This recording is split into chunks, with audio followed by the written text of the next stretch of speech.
কিরকম একজন মানুষ চান? আপনারা কোনো মুরব্বী চান? কাকে চিন্তা করছেন আপনারা? আপনাদের দলে কি ডক্টর মোহাম্মদ ইউনূসের মতো ওরকম কেউ? কাকে চিন্তা করছেন আপনারা? মানে আমি আমি না খালি ভাই একটু লাস্ট সেন্টেন্সটা আমি বুঝি নাই। লাস্ট সেন্টেন্সটা আপনি মানে এরকম আপনি এরকম কোনো ছেলে না যে এরকম কোনো ছেলে না যে নারীর প্রতি এটা খুঁজা দিচ্ছেন আপনি আমাকে যে না না সেটা আপনি পাস করতে চাইলে কি আমি কথা ফেরত নিব? সরকার এনসিপি কে দিয়ে নাটক করিয়েছিল কেন? যে আমার উচিত হয় না, আমার মাপ চাওয়া উচিত, একটা গণমাফ কর্মসূচি হয়তো একটা পালন করা উচিত। মানে এটা কেন বললেন? আমাকে খোঁচা দিলেন?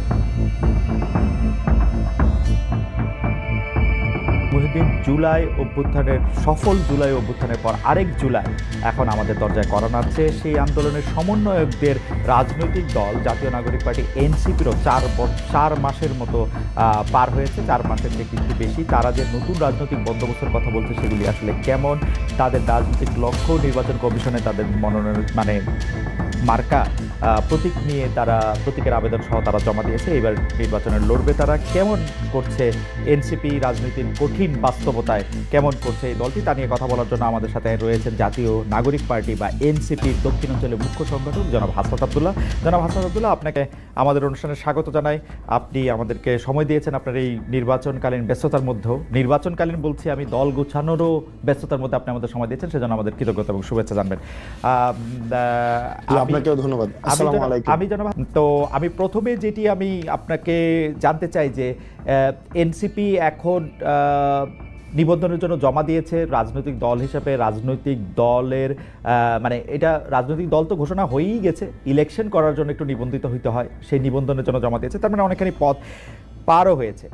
আমার প্রশ্ন হচ্ছে এনসিপি দলটাকে যারা নেতৃত্ব দিবেন বা সারাক্ষণ যারা সামনে থাকবেন, আমি যারা পদবিতে থাকবেন, তারা কি এনসিপি থেকে বেতন নেবেন?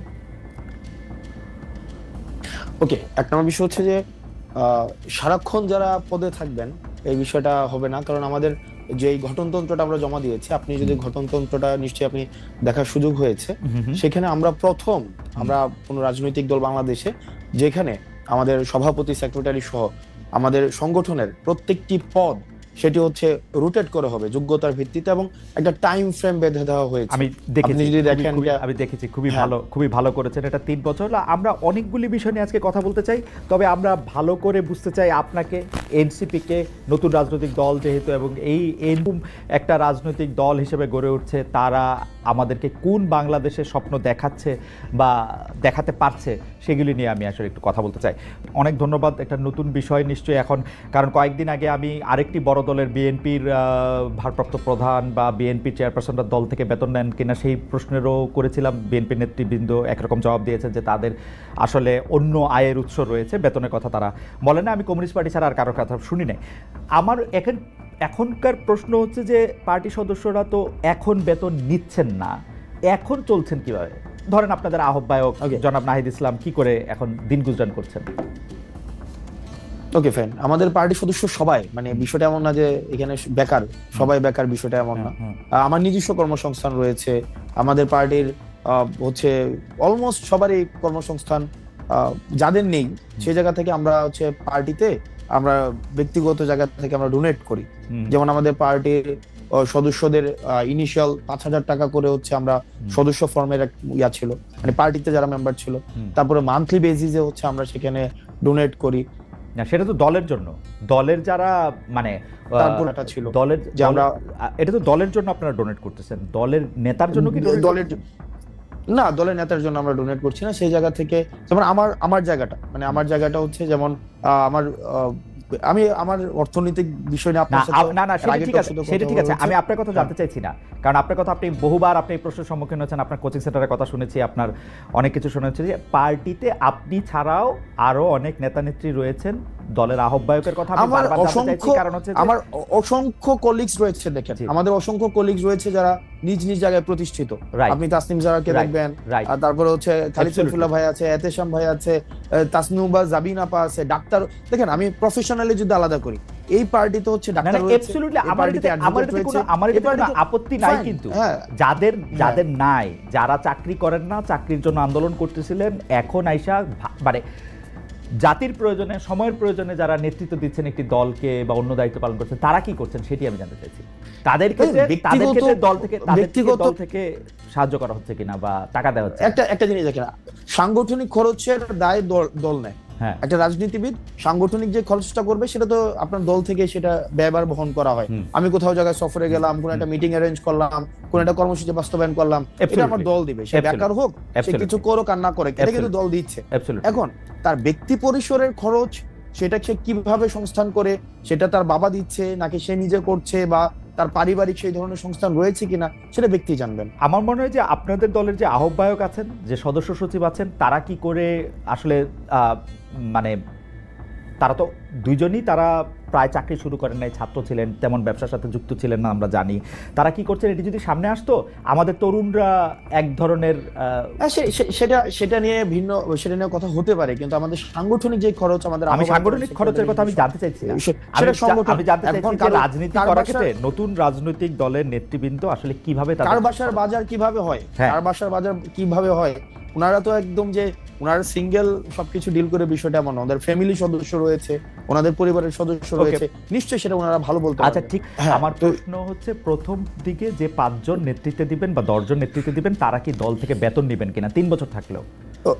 ওকে ফাইন, তো সেটা নিয়ে আমাদের নিজেদের মধ্যে কথা হয়েছে। কারণ আপনি জানবেন যে আমাদের দেশের দীর্ঘদিনের যে রাজনৈতিক যে সংস্কৃতি রয়েছে, সেই সংস্কৃতিতে দেখা যায় যে আমাদের দেশের রাজনীতিবিদদের অর্থনৈতিক স্বচ্ছতা নিয়ে সবসময় প্রশ্ন থাকে, এবং রাজনীতিবিদদের বেশিরভাগ ক্ষেত্রে রাজনীতিবিদদের অর্থনৈতিক স্বচ্ছতা থাকে না, এবং সেটা সম্ভব হয় না। দেখেন আমাদের দেশে যেই রাজনৈতিক কালচার, একটা রাজনীতিবিদ সারাদিন সময় দিয়ে সে নিজে আবার নতুন কিছু করবে এবং সেখান থেকে তার জীবন সংস্থান হবে, সেটা অলমোস্ট নেক্সট ইম্পসিবল।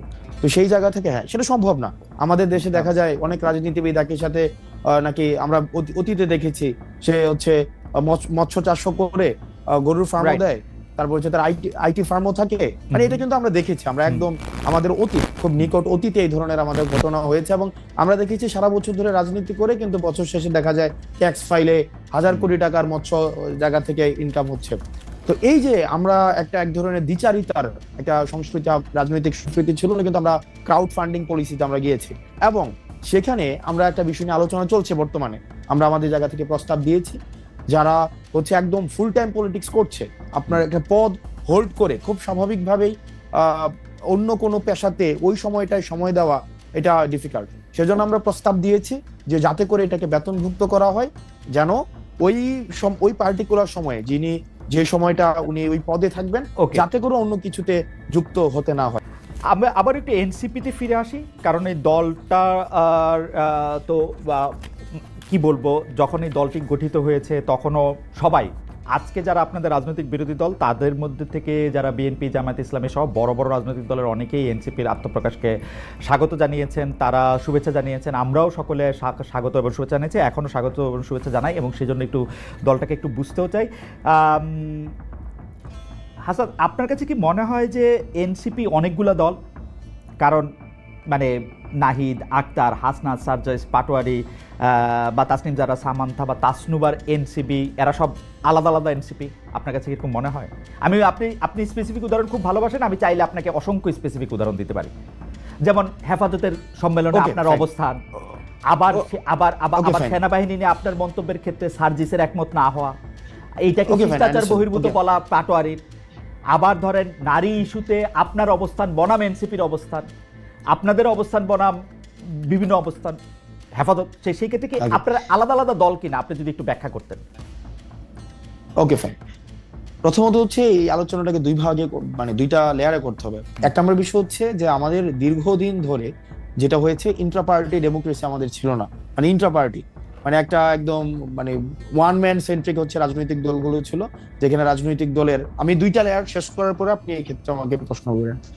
তো সেক্ষেত্রে যেটা হতো যে একটা ভয়েসে, সিঙ্গেল ভয়েস, যে একজন যা বলতো একদম ডাউনওয়ার্ডস পর্যন্ত একই ধরনের ভয়েস সেখানে ইকো হইতো। কিন্তু আমরা যেহেতু 5 আগস্টের পরে অনেক যারা অভ্যুত্থানে ছিল তাদের মধ্যে, তাদেরকে নিয়ে হচ্ছে আমাদের রাজনৈতিক দলটা গঠিত হয়েছে, সেখানে আমাদের মধ্যে এই যে ইন্ট্রা পার্টি ডেমোক্রেসি, সেখানে আপনি দেখবেন যে সেখানে নিজের দলের মানুষকে নিয়ে সেখানে সমালোচনা করা হয়, জবাবদিহিতার আন্ডারে নিয়ে আসা হয়, যেটা হচ্ছে নেভার বিফোর সিন। আপনি কখনোই অন্য কোনো রাজনৈতিক দলে সেটা আগে ছিল না। এই কারণে আমাদের দেশে এটা খুবই মানে আনইউজুয়াল একটা ঘটনা মনে হচ্ছে। মাই গুডনেস, যে আপনি চিন্তা করেন একটা জায়গায় যে মির্জা ফখরুল সাহেব একটা ধরনের একটা কথা বলেছেন এবং পাবলিকলি সেটা রিজভী সাহেব সেখানে বলছেন যে এই বিষয়ের সাথে আমি একমত না। এটা হচ্ছে একটা বিষয়। অর্থাৎ এটা কখনোই আমাদের দেশের রাজনৈতিক কালচারে ছিল না যে নিজ দলের সমালোচনা করা যাবে, নিজ দলের মানুষের স্ট্যান্ডের সমালোচনা করা যাবে। এক নম্বর বিষয়। দুই নম্বর বিষয়, আমাদের যেহেতু দলটা গঠিত হয়েছে মাত্র 4 মাস হয়েছে, তো 4 মাসের মধ্যে নানা টানাপোড়েন, প্রবলেম সলভ, এবং হচ্ছে আমরা বিভিন্ন বর্গের মানুষ এখানে এসছে, বিভিন্ন চিন্তার মানুষ এখানে এসছে, একটা অনেক কাজ করার মধ্য দিয়ে প্রবলেম সলভের মধ্য দিয়ে, কর্মসূচির মধ্য দিয়ে একটা রাজনৈতিক দলের এই যে বিভিন্ন মতপার্থক্য গুলো থাকে, মানে ইন্ট্রা পার্টি যেভাবে আমাদের মতপার্থক্য গুলো থাকে, তখন সেটা একটা শেপে আসে। তো স্বাভাবিকভাবে আপনি 3-4 মাসের মধ্যেই যে এটার একদম একটা সবার মানে ইউনিনিমাস একটা ক্যারেক্টারিস্টিক্স দাঁড়াবে, সেটা হচ্ছে 3 মাস খুব কম সময় সেটির জন্য। তবে ক্রমশ সেটার একটা পর্যায় বা দিন যত যাবে আমি একটু সেটার একটা সেটার একটা জি ঠিক আছে। আপনাদের পার্টিতে পূর্ণাঙ্গ কমিটি বলতে আমরা যেটা বুঝি, সভাপতি, সাধারণ সম্পাদক যার কথা বলেছেন, সেটি কবে আসবে? আপনারা কি এই জায়গাগুলি ফাঁকা রাখছেন উপদেষ্টা মাহফুজ এবং উপদেষ্টা আসিফ ফিরে যেন আসলে সেটি হয় সেটির জন্য, না এখনো কেন আহ্বায়ক কমিটি? না, আপনি উপদেষ্টা মাহফুজ, উপদেষ্টা হচ্ছে আসিফ, উনারা যে আমাদের পার্টিতে আসবে বা আদৌ রাজনীতি করবে কি করবে না সেই সিদ্ধান্ত উনাদের। এমনও তো হতে পারে উনারা অন্য রাজনৈতিক দলে যেতে পারেন, এটা উনাদের সিদ্ধান্ত যে উনাদের মতো করে আসলে এটা হবে। আমরা কি কোনো কাজ, এটা এক ধরনের রং পারসেপশন, এটা সম্পূর্ণ রং পারসেপশন। মানে এবং আমি আপনাকে এটা রং পারসেপশন, উনারা তো আপনাদেরই মানে ভাই, বন্ধু, সহযোদ্ধা, সহনাগরিক। উনারা কি আমি জিজ্ঞেস করতে চাই, ওনারা কি এনসিপির প্রতিনিধিত্ব করছে সরকারে? আমার কাছে এনসিপির তো তখন জন্ম হয় নাই যখন তারা সরকারে গেছিলেন। আমার কাছে মনে হয় উনাদের প্রতিনিধিত্ব করতেছে, এটা একটা আমার কাছে মনে হয় উনারা আর আপনারা একই লোক। কেমনে মনে হয়? কারণ সকল কথায় সকল আচরণে আপনারা সরকারকে ডিফেন্ড করেন, সরকারের যতটুকু অংশ দুই উপদেষ্টা, ছাত্র উপদেষ্টা আপনাদের আছেন তাদেরকে ডিফেন্ড করেন, তারা আপনাদেরকে ডিফেন্ড করেন। আমরা কেমনে সরকারকে, না আমরা আপনারা সরকারের যতটুকু, হ্যাঁ আপনারা সরকারের সমালোচনা করেন, না যতটুকু আপনারা দেখেন, হ্যাঁ সরকার যতটুকু হচ্ছে উপদেষ্টা দুজনকে বাদ দিয়ে আপনারা সমালোচনা করেন সরকারকে। না, উপদেষ্টা দুজনকে বাদ দিয়ে কিভাবে? তারা ছাত্র, দেখেন বেশিরভাগ ক্ষেত্রে তারপর হচ্ছে 2 জন উপদেষ্টা বা আমাদের পার্টির আর 2 জন উপদেষ্টার কথা যদি কোনো ক্ষেত্রে মিলে, তো সেক্ষেত্রে খুব স্বাভাবিক না বিষয়টা, কারণ আমরা তো ছাত্র প্রতিনিধি হিসেবে ওনারা সেখানে গিয়েছিলেন। এখন এই মিলে যাওয়ার মানেই না আমরা দেখেন, আমরা 3 জন ছাত্র উপদেষ্টা পেয়েছিলাম, আমি স্পেসিফিক বলি, আমরা 3 জন ছাত্র উপদেষ্টা পেয়েছিলাম। একজন ছাত্র উপদেষ্টা এসে এই দলের আহ্বায়ক হয়েছেন, 2 ছাত্র উপদেষ্টা আলাদা রয়েছেন। এই 2 ছাত্র উপদেষ্টা যখন কোনো সরকারি কাজে সম্পৃক্ত হন, রাষ্ট্রীয় কোনো যখন সিদ্ধান্ত নেন, আমরা দেখা যায় এনসিপি একই সূত্রে কথা বলে।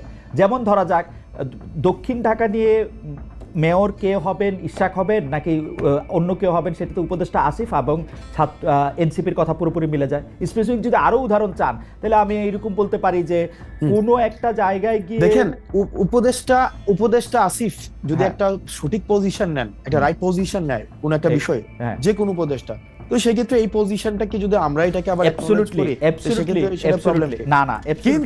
কিন্তু বিষয়টা হচ্ছে কোনো রং পজিশন যদি নেয়, সেটাকে ব্লাইন্ডলি যদি কখনো এটাকে এন্ডোর্স করতাম, তাহলে সেই বিষয়টা হচ্ছে আপনি বলতে পারতেন যে আমরা হচ্ছে ওনারা আমাদের প্রতিনিধিত্ব করছে। এই পর্যন্ত রাইট পজিশন, এই পর্যন্ত 2 জন উপদেষ্টা যে কোনো সবগুলি রাইট পজিশন নিয়েছেন।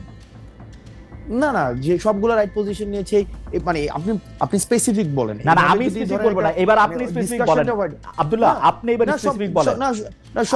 সবগুলো তো রাইট। এইবার আপনি বলেন যে এইবার আপনারা বলেন যে সবগুলো রাইট নাই তো। এইবার আপনারা বলেন যে এই উপদেষ্টাদের মধ্যে কোন কাজের আপনারা সমালোচনা করেছেন? এই 2 উপদেষ্টার দেখেন, দেখেন আমরা শুরু থেকে বলছি, দেখেন এই 2 উপদেষ্টার কাজকে, এক নাম্বার হচ্ছে আমাদের যে মাহফুজ আব্দুল্লাহর কাজ হচ্ছে আমাদের এই যে মিডিয়া, তারপর হচ্ছে উনি তথ্য প্রযুক্তি মন্ত্রণালয় উনি দেখেন। আমরা কিন্তু বারবার বলে আসছি, যেমন মিডিয়া নিয়ে আমরা বারবার করে বলে আসছি যে 2 জন আমাদের ছিলেন, একজন নাহিদ ছিলেন এবং মাহফুজ আব্দুল্লাহ ছিলেন। উনারা কিন্তু ফেল করছে, মাহফুজ আলম ছিলেন, উনারা ফেল করছে। কারণ এই যে মিডিয়া যেভাবে সন্ত্রাস ম্যানুফ্যাকচার করেছে বা বৈধতা উৎপাদন করেছে, সেটির জন্য প্রয়োজনীয় ব্যবস্থা নেওয়ার দায়িত্ব ছিল, সেটা নিতে পারে নাই। এই কথাগুলো কিন্তু আমরা সব সময় বলে আসছি। এই ব্যাপারগুলো কিন্তু আচ্ছা, যাই হোক হাসান, আজকে অনেক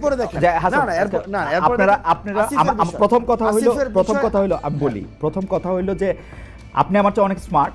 আপনি যদি এখন শাক দিয়ে মাছ ঢাকতে চান তাহলে আমি এটা আমি বলতেছি যে আপনি মাহফুজের বা আসিফের কোন কাজের আপনি সমালোচনা করছেন? আপনি বলতেছেন যে যথেষ্ট পরিমাণে যে যারা হাসিনার আমলে সম্মতি উৎপাদন করছে তাদের বিরুদ্ধে যে ব্যবস্থা নেওয়া হয় নাই, সেইটা হলো মাহফুজের ব্যর্থতা বা আসিফের ব্যর্থতা। না দেখেন আপনি, না অবশ্যই ব্যর্থতা। কেন? মানে এখনো পর্যন্ত ওটা তো ওনার কাজ, এটার জন্য আবার আসিফকে দায়ী করা যাচ্ছে না। আসিফের কাজ হচ্ছে এলজিআরডি উনি দেখেন, উনি স্পোর্টস মিনিস্ট্রি দেখেন, আসিফ মাহমুদ এই দুইটা মন্ত্রণালয় দেখেন। এখন এই দুইটা মন্ত্রণালয়ের আপনি বলেন না যে কোন কোন বিষয়গুলা আপনি বলেন। আমি ইশাকের কথা বললাম, মেয়র ইশাকের ক্ষেত্রে আসিফের অবস্থান এবং সেই আসিফ জনাব আসিফ নজরুল দেখেন, আসিফকে আমরা কি দেখেন, আমি একজন প্রশাসক উত্তর ঢাকায় প্রশাসক নিয়োগের ক্ষেত্রে আসিফের গাজোয়ারি অবস্থান আপনারা কোনোদিন প্রতিবাদ করেন না। এটা অন্য কোনো উপদেষ্টা হলে, অন্য কোনো সরকার হলে কি জোয়ারি অবস্থান, গাজোয়ারি অবস্থান, গায়ের জোরে নেওয়া মানে হ্যাঁ, গায়ের জোরে কি করছে, মানে কি করছে? উত্তর ঢাকায় প্রশাসক নিয়োগ দিচ্ছে, দক্ষিণ ঢাকায় ইশাককে ইয়াতে দেন নাই, শপথ নিতে দেন নাই। আমি যত না শপথ নিতে দেন, এটা একটা সাবজুডিস ম্যাটার ছিল, যে কোনো সাবজুডিস ম্যাটার ছিল না, সেটা সেটেল ম্যাটার ছিল। উনি বলছেন যে উনি আইন উপদেষ্টার জন্য ওয়েট করতেছেন, যদিও খুব ভালোভাবে জানতেন যে আইন উপদেষ্টা আছেন হচ্ছে এখন সাউথ আফ্রিকা, এবং আইন উপদেষ্টা আসার পরে বলছেন যে সময় পার হয়ে গেছে। এখন দেখেন না, সময় পার হয়ে গেছে। এখন সেক্ষেত্রে যে মন্ত্রণালয়ের দায়িত্ব ছিলেন, এই মন্ত্রণালয়ের এটা বিষয়, বা এটা হচ্ছে হাইকোর্টের বিষয়। তো হাইকোর্টের বিষয় হাইকোর্টের ম্যাটারটা সেটেল ছিল। এখন আসিফ মহোদয় তার ইয়া অনুযায়ী আপনার এলজিআরডি তে উনি যেই ডিসিশন নেওয়া প্রয়োজন উনি এই ডিসিশন নিয়েছে। এটার যদি আপনার কোনো ধরনের, আমার প্রশ্ন এটা না, আমার প্রশ্ন এটা না জনাব আব্দুল্লাহ, এইটা আমার প্রশ্নই না। আমার প্রশ্ন হচ্ছে যে আপনারা যৌক্তিকভাবে উনাদের কাজের কোনো প্রতিবাদ করছেন না? আমার উত্তর, আমার ফাইন্ডিংস হচ্ছে না, আপনারা করেন নাই। আমরা বিকল্প করেন নাই, কারণ হচ্ছে যে আপনারা তাদের বন্ধু, আমরা হচ্ছে এবং এনসিপির জন্য তারা জায়গা খালি রাখতেছে। দেখেন, উনারা জুলাই গণঅভ্যুত্থানের প্রতিনিধি হিসেবে সেখানে গিয়েছে, উনারা এনসিপির কোনো প্রতিনিধি হিসেবে সেখানে যায় নাই। কিন্তু জন্ম হয় না, প্রতিনিধি হিসেবে যাবে কেন? না তাহলে অথবা কি বা আমাদের কোনো প্রতিনিধি হিসেবে সেখানে যায় না, যে তাদের সাথে আমাদের বন্ধুত্বের সম্পর্ক এক নম্বর বিষয়। 2 নম্বর বিষয়, যেভাবে বলা হচ্ছে যে তাদের জন্য জায়গা খালি করে রাখা হইতেছে, এটা কমপ্লিটলি একটা ভুল ধারণা। ঠিক আছে, আমরা আমাদের সংগঠন আমাদের নিজেদের মতো করে আগাচ্ছি, এবং এটা হচ্ছে আমরা আমাদের নিজেদের মতো করে, যখন হচ্ছে আমাদের কিছুদিন আগে হচ্ছে আমাদের গঠনতন্ত্র আমরা জমা দিয়েছি, কিছুদিন আগে হচ্ছে আমাদের রেজিস্ট্রেশনের বিষয় জমা দিয়েছি, আবার আমরা যখন হচ্ছে কাউন্সিল করে সেক্ষেত্রে আমাদের পূর্ণাঙ্গ হচ্ছে আমরা কমিটি দিব। সেই ক্ষেত্রে এটা কে আসছে কে গেছে কে আসবে না এই সংগঠনে কি ইনক্লুড হবে। ওকে, তো ফুল টাইম যারা পলিটিক্স করবেন তারা আসলে বেতনভুক্ত হবেন। এটি আমরা কমিউনিস্ট পার্টিতে এর আগে দেখেছি, আমরা কমিউনিস্ট পার্টিতে এর আগে দেখেছি যে তারা ফুল টাইমার হলে তারা এরকম বেতন পাবেন। তো সেই ফুল টাইম কি আমরা প্রস্তাব যারা শুধু নেতৃত্ব দিবেন তারাই পাবেন, নাকি যারা কর্মী তারাও পাবেন? এটা কিভাবে ঠিক করা? আপনারা প্রস্তাবটা কি দিয়েছেন? না, আমরা প্রস্তাবটা দিয়েছি যে আমাদের তো এটার শুধু এক লেয়ারের নেতা কর্মী থাকবে না, শুধু একটা পরিবারের নেতা কর্মী বা একটা শুধুমাত্র ওই যে পিক এন্ড চুজ, যে আমাদের দেশে যেটা হইতো যে নেতার পছন্দ যারা থাকবে তারাই হচ্ছে পদে যাবে, এটার কোনো সুযোগ নাই। যোগ্যতার ভিত্তিতে কাউন্সিল হবে, কাউন্সিলের মধ্য দিয়ে আমাদের হচ্ছে একটা এক্সিকিউটিভ বডি থাকবে, একটা পলিটিক্যাল কাউন্সিল থাকবে, এবং হচ্ছে পলিটিক্যাল এক্সিকিউটিভ বডিটা হচ্ছে প্রেসিডেন্ট এবং সেক্রেটারি নিজের মতো করে কর্মসূচি বাস্তবায়নের জন্য যে এক্সিকিউটিভ। তাহলে আমরা দেখলাম যে সভাপতি, সাধারণ সম্পাদক বা কেন্দ্রীয় কমিটিতে বা যতখানি আপনারা ঠিক মনে করেন ততজন লোক আসলে এখান থেকে আপনারা বেতন নেবেন, ক্রাউড ফান্ডিং এর মাধ্যমে হোক বা দলের অন্যান্য আয় থেকে হোক, ডেফিনেটলি এটা স্বচ্ছভাবে এটা হবে। এটা আমরা প্রপোজ করেছি এবং এটা আমরা দেখেন, আমরা শুরু থেকে একদম এই দল গঠনের শুরু থেকে বা তারও আগে থেকে শুরু থেকেই শুধুমাত্র আমাদের দলের মধ্য থেকে না, আপনি যদি আমরা সবাই চেয়েছি। আমরা মাঝে মাঝে আপনি কিছুদিন আগে একটা জিনিস বলছিলেন যে আমাদের অর্থনৈতিক স্বচ্ছতা নিয়ে যেভাবে প্রশ্ন করা হয় অন্যদেরকে করা হয় না, আমাদেরকে নিয়ে প্রশ্ন করা হবে, এটা খুব স্বাভাবিক। কারণ আমরা কিন্তু এই না সেটা ঠিক আছে, সেটা ঠিক আছে, সেটা ঠিক আছে। আমরা এখন সেই জায়গা থেকে হচ্ছে আমরা এটা নিশ্চিত করতে যাচ্ছি। ওকে, থ্যাংক ইউ। তাহলে ব্যাপারটা দাঁড়াইলো হচ্ছে যে আপনারা সেটা ঠিক করবেন, প্রপোজ করেছেন, ওকে। তারপরে আমাদের কোনো এক্সিকিউটিভ মিটিং হয়নি। আপনি মানে কাউন্সিলটা কবে হবে সেই ব্যাপারে আপনাদের এখন এক্সিকিউটিভ মিটিং হওয়ার পরে তারপর আপনারা সিদ্ধান্ত নেন, ফেয়ার এনাফ। আমরা সিদ্ধান্ত, ওকে। কাউন্সিলটা কি আপনাদের অতি শীঘ্রই করার কোনো ইচ্ছা আছে, না কাউন্সিলটা আপনারা পরে করবেন? এটার ব্যাপারে কি সিদ্ধান্ত আছে? কাউন্সিল আপনারা কবে করবেন? মানে আমরা ইতিমধ্যে হচ্ছে রেজিস্ট্রেশনের বিষয়টা নিয়ে আমরা এতদিন কাজ করেছিলাম। আপনি জানেন জাস্ট 2 দিন আগে আমরা রেজিস্ট্রেশনের বিষয়টা সম্পন্ন করেছি। এখন অন্যান্য যে ফরওয়ার্ডিং যে বিষয়গুলো নিয়ে আছে সেগুলো নিয়ে আমরা আলোচনা করব। ওকে। ধরেন মানে অন্য কাউকে দিয়ে উদাহরণ দিলে তো এটা মুশকিল, আমি আমারে দিয়ে উদাহরণ দিই। ধরেন আমাকে আপনারা এনসিপির উপদেষ্টা হিসেবে নিলেন, আমার স্ট্যাটাসটা আসলে কি হবে? মানে আমি আজকে যদি আপনারা সরকার গঠন করেন, আচ্ছা সরকার গঠনের কথা আপনি বাদ দেন, আজকে আপনাদের যদি পূর্ণাঙ্গ পার্টির কমিটি হয়, সেক্ষেত্রে আমার স্ট্যাটাসটা কি হবে? মানে আমি না বুঝলাম, সেই উপদেশটা কি সহসভাপতির উপরে, সহসভাপতির নিচে, সভাপতির উপরে, সম্পাদকের নিচে, কিরকম? যেমন বিএনপিটা আমি জানি, আওয়ামী লীগেরটাও আমি জানতাম, এখন তো আর জানি না, কিন্তু মানে নতুন যদি দল হয়ে থাকে, কিন্তু বিএনপিটা আমি জানি, এখনো জানি। দেখেন আমরা আমরা আমরা আমরা আমরা যেটা করতে চাই সেটা হচ্ছে যে মেটাফরিক অর্নামেন্টাল যে পোস্টগুলো ছিল আগে, মানে অর্নামেন্টাল অনেকগুলো 100 উপদেষ্টা, 200 হচ্ছে আপনার ভাইস প্রেসিডেন্ট, 500 হচ্ছে, মানে এগুলো হচ্ছে প্রাইস পোস্টিং করা হইতো। রাইট। আমরা অতীতের, আমি নাম মেনশন করছি না, অতীতের যে রাজনৈতিক দলগুলো অনেকেই এই প্রাইস পোস্টিং এর জন্য বা অনেকে হচ্ছে খুশি করার জন্য এইভাবে হচ্ছে 150 সদস্য বিশিষ্ট উপদেষ্টা পরিষদ যারা হচ্ছে এই পদটা নিয়ে বিভিন্ন জায়গায় জাস্ট ঘোরাফেরা করতো, আলটিমেটলি ফাংশনাল না। রাদার আমরা যেটা চাচ্ছি সেটা হচ্ছে একটা ফাংশনাল একটা পোস্ট হোক। আপনাকে আমি উপদেষ্টা হচ্ছে আমরা দিব কিনা সেটা হচ্ছে আমরা আলাপ আলোচনা করে, মানে যেই হোক, মানে এনিওয়ান, আমরা পার্সনিফাই করতে চাচ্ছি না। মানে ওই ক্রাইটেরিয়ার ভিত্তিতে আমরা যাদেরকে আমরা উপদেষ্টা, মানে উপদেষ্টা আমরা চাচ্ছি 2 ধরনের। একটা হচ্ছে রাজনৈতিক উপদেষ্টা। রাজনৈতিক উপদেষ্টা হচ্ছে সে আমার পার্টির উপদেষ্টা হিসেবে কাজ করবে, সে পার্টি মানে পার্টিজান উপদেষ্টা সংসদ নির্বাচনে অংশগ্রহণ করবে কিনা, আপনারা তাদেরকে এমপি ইলেকশনের টিকিট দিবেন? আমি তো সেটাই বললাম যে একটা হচ্ছে পার্টিজান হচ্ছে উপদেষ্টা, যে আমার পার্টির উপদেষ্টা হিসেবে কাজ করবে এনসিপি, আর হচ্ছে অরাজনৈতিক, সে হয়তো এনসিপির রাজনীতি করবে না, কিন্তু বা এনসিপির হয়তো একদম সদস্য হিসেবে, যেটা সদস্য ফর্ম কিনে এনসিপির সদস্য হবে, মানে উপদেষ্টাদের এনসিপির সদস্য হইতে হবে। মনে করেন জামাতের প্রধান, তিনি এনসিপির উপদেষ্টা হইতে পারবেন। আমরা 2 ধরনের উপদেষ্টা, আমরা আমি শুরু থেকে বলছি অরাজনৈতিক উপদেষ্টাকে আমরা 2 ধরনের, একটা হচ্ছে রাজনৈতিক উপদেষ্টা, একটা হচ্ছে অরাজনৈতিক উপদেষ্টা। অন্য একটা দলের রাজনীতি করেন, আপনারা এখানে এসে উপদেষ্টা হলেন, এটা হবে?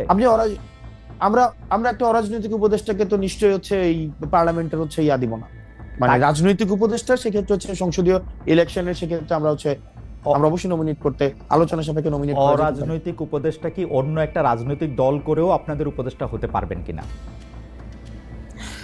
দেখেন, এই অরাজনৈতিক উপদেষ্টা যারা থাকেন নরমালি, যারা বুদ্ধিজীবী, সাংবাদিক, প্রথিতযশা সাংবাদিক, যাদের হচ্ছে দীর্ঘদিনের রাজনীতি করার একটা অভিজ্ঞতা রয়েছে, সেক্ষেত্রে সে যদি অন্য কোনো রাজনৈতিক দলকে উপদেশ দেয় কোনো বিষয়, সেক্ষেত্রে তার উপদেশ নিতে তো সেক্ষেত্রে এটার কোনো ধরনের মানে কোনো ধরনের সেন্সরশিপ থাকার কথা নয়। ওকে, মানে এই ব্যাপারে কি ভাবনা আপনাদের, যে আপনারা কোনো আমরা ইতিমধ্যে হচ্ছে আমরা উপদেষ্টা, মানে আমাদের রাজনৈতিক দলের রাজনৈতিক উপদেষ্টা এবং অরাজনৈতিক উপদেষ্টা আমরা হচ্ছে চাই আমাদের পার্টিতে হচ্ছে ইনক্লুড হোক। সেটির জন্য হচ্ছে আমরা সিভি আহ্বানও করেছি, সেই জায়গা থেকে আমরা কথা বলছি, অনেকের সাথে আমাদের কথা হচ্ছে, এবং সেটা হচ্ছে আমরা যে ধরনের রাজনীতি করতে চাই এবং হচ্ছে বাংলাদেশপন্থী রাজনীতি, সেক্ষেত্রে অনেক সিনিয়র হচ্ছে আপনি যাদেরকে বললেন, হয়তো সিনিয়র রাজনীতিবিদ রয়েছে, বুদ্ধিজীবী রয়েছে, লেখক রয়েছে, বা হচ্ছে রিটায়ার্ড। বুঝতে পারছি। আপনাদের দলে কি মানে আপনারা কোনো মুরব্বি চান, মানে যারা রাজনৈতিক বা প্রশাসনিক অভিজ্ঞতা রয়েছে, বা ওয়েস্টার্ন এডুকেটেড, আন্তর্জাতিক বিশ্বের ডার্লিং ডক্টর মোহাম্মদ ইউনূসের মতো ওরকম কেউ? কাকে চান, কাকে চিন্তা করতেছেন আপনারা? আপনাদের মনের মধ্যে তো নিশ্চয়ই একটা ক্রাইটেরিয়ন আছে যে আপনারা কিভাবে, কিরকম একজন মানুষ চান, সেই রাজনৈতিক বা প্রশাসনিক অভিজ্ঞতা রয়েছে এমন কাউকে কি আপনারা সন্ধান করতেছেন? মানে তিনি কি একজন রিটায়ার্ড আমলা, তিনি কি একজন রিটায়ার্ড সামরিক অফিসার, তিনি কি একজন বিদেশে থাকেন কিন্তু রাজনীতিতে বড় ভূমিকা রাখেন, কলাম লেখেন, এরকম একজন? আমি নামটা বলছি ব্যক্তি। আমরা সব ধরনের, আপনি যতগুলো হচ্ছে ক্রাইটেরিয়া বললেন, সব ধরনের মানুষগুলোকেই আমরা উপদেষ্টা হিসেবে চাই। উপদেষ্টা হিসেবে চান তাদের সব ধরনের। কারণ একটা রাজনৈতিক দলে একটা রাজনৈতিক দলের সব ধরনের লোকদের যে বিভিন্ন ধরনের রাজনৈতিক দলের অনেক কাজ থাকে, পলিসি মেকিং এর কাজ থাকে, পলিসি এক্সিকিউশনের কাজ থাকে। এখানে একটা রাজনৈতিক দলের অনেক ধরনের কাজ আছে। এই উপদেষ্টাদের আপনাদের দলের হায়ারার্কিতে এই উপদেষ্টাদের অবস্থান কিরকম হবে, আপনার উপরে না আপনার নিচে? আমরা একটা অ্যাডভাইজরি প্যানেল করব। যেমন আমাদের দেখেন, আমরা বলছি, দেখেন অ্যাডভাইজর প্যানেল থাকবে, আমাদের একটা পলিটিক্যাল কাউন্সিল থাকবে। পলিটিক্যাল কাউন্সিলটা সবার উপরে থাকবে। এই পলিটিক্যাল কাউন্সিলের আন্ডারে থাকবে আমাদের প্রেসিডেন্ট সেক্রেটারি, এবং প্রেসিডেন্ট সেক্রেটারি হচ্ছে আমাদের একটা এক্সিকিউটিভ বডির মধ্য দিয়ে তারপর হচ্ছে কার্যক্রম পরিচালনা করবে। প্রথম কথা হচ্ছে ইন্টারপার্টি ডেমোক্রেসির কথা আপনি বলতেছিলেন। ইন্টারপার্টি ডেমোক্রেসিতে কোনো শাস্তি দেওয়ার বা কোনো রকম কোনো জবাবদিহিতা করার, একজন মানুষ আরেকজন মানুষের সাথে কথা বলার এরকম কোনো রীতি আছে কিনা আপনি জানতেছিলেন। আপনি আবার ভালো করে বাংলাদেশের রাজনৈতিক হিস্ট্রি পড়েন, আপনি দেখবেন যে অসংখ্য এরকম উদাহরণ আছে। বদরুদ্দোজা চৌধুরী থেকে শুরু করে ডক্টর কামাল হোসেন থেকে শুরু করে আব্দুল মান্নান ভূঁইয়া থেকে শুরু করে সাইফুর রহমান এবং আওয়ামী লীগের বিভিন্ন লোকের কথা যদি আপনি দেখেন, আপনি যদি বাংলাদেশের বাম আপনি দেখেন, আলাদা মন্তব্য দেওয়ার জন্য তাদেরকে পার্টিতে সাফার করতে হয়েছে, কাউকে পার্টি থেকে বেরিয়ে আসতে হয়েছে, সেরকম অসংখ্য ঘটনা ঘটেছে। বর্তমানেও যদি আপনি আসেন, এই 3 সপ্তাহের মধ্যে বিএনপি তাদের অন্তত শীর্ষ 2 নেতাকে 2 বার করে শোকজ নোটিশ দিয়ে এসছে, আলাদা আলাদা করে, শুধুমাত্র মন্তব্য করার জন্য। সুতরাং এটা যদি শুধুমাত্র আপনাদের পার্টির একচেটিয়া, সেটা আপনি বলেন না। আর 2 নাম্বার কথা হলো, আপনি তাহলে এবার একটা পরিষ্কার করেন, আপনি আমাকে একটু পরিষ্কার করেন যে কোন এনসিপিটা তাহলে আসল এনসিপি। আমি যখন দেখি যে এনসিপি একটা, আমি আপনাকে বলি, হেফাজতের ক্ষেত্রে আপনার অবস্থান, নারীদের ক্ষেত্রে আপনার অবস্থান, সেনাবাহিনীর ক্ষেত্রে আপনার অবস্থান থেকে আমরা হেফাজতের বাইরে সেনাবাহিনী। আমি একটু বুঝতে চাই আপনার কাছ থেকে যে হেফাজতের প্রশ্নে আমার অবস্থান কি ছিল, মানে হেফাজতের ওই সমাবেশে আমার অবস্থান কি ছিল? আপনি সেখানে উপস্থিত ছিলেন, আপনি সেখানে গিয়েছিলেন পরে, এবং সেখানে আপনি বক্তব্য রেখেছেন নারী কমিশনের বক্তব্য প্রসঙ্গে। তো সেখানে আপনি বক্তব্য রেখেছেন এবং আপনি বক্তব্য রেখেছেন না, দাঁড়ান, আপনি আমাকে প্রশ্ন করতেই পারেন, আপনি আমাদের মানে আংশিক সত্য, সেটা আংশিক সত্য। আমি হেফাজতের প্রোগ্রামে গিয়েছি, এটা সত্য, কিন্তু পরবর্তী যে বিষয়গুলো রয়েছে সেখানে নারী কমিশনের বাতিল বিষয়ে আমি কোনো কথা বলিনি। আপনি ভিডিও আছে, সব জায়গায় আছে। আমার প্রশ্নের জবাব দেন। একটা আমার বিষয়, 2 নম্বর বিষয়, হেফাজত সেই সভাটা আহ্বানই করেছিল নারী কমিশনের রিপোর্টের এগেইনস্টে। আপনি সেখানে জেনে বুঝেই গিয়েছেন এবং একাত্মতা করতেই গিয়েছেন সেখানে। এক নম্বর বিষয় আমি একদম অন এয়ারে বলছি আপনাকে, কোনো ইনফরমালি, কোনো আলাদা ভাবে বলছি না, অন এয়ারে বলছি। ওই প্রোগ্রামটা ইনিশিয়ালি হওয়ার কথা ছিল, সেখানে যে হেফাজতে শাপলা হত্যাকাণ্ড হয়েছিল, সেই শাপলা হত্যাকাণ্ডের এই বিষয়ে, এবং এর আগে আমরা হচ্ছে আওয়ামী লীগ নিষিদ্ধের একটা প্রোগ্রাম দিয়েছিলাম। এই প্রোগ্রামের একদিন পরেই হচ্ছে ওই প্রোগ্রামটা হয়েছিল আপনার হচ্ছে সোহরাওয়ার্দীতে। আমরা সেখানে, আপনি যদি আমার বক্তব্যতে দেখেন, সেখানে আমি স্পষ্টভাবে আওয়ামী লীগ নিষিদ্ধ নিয়ে কথা বলেছি। 2 নম্বর বিষয়, আমি শেষ করি। 2 নম্বর বিষয়, সেখানে নারী কমিশনের যে বিষয়, সেখানে আমি কমিশন বাতিল বিষয়ে আমি কোনো কথা বলিনি। স্পষ্ট উল্লেখ আছে, সেখানে আমি বলেছি যে নারীদের যে যোগ্য হিস্সা রয়েছে, নারীদের যথাযথ, আমি আপনার বক্তব্য শুনেছি,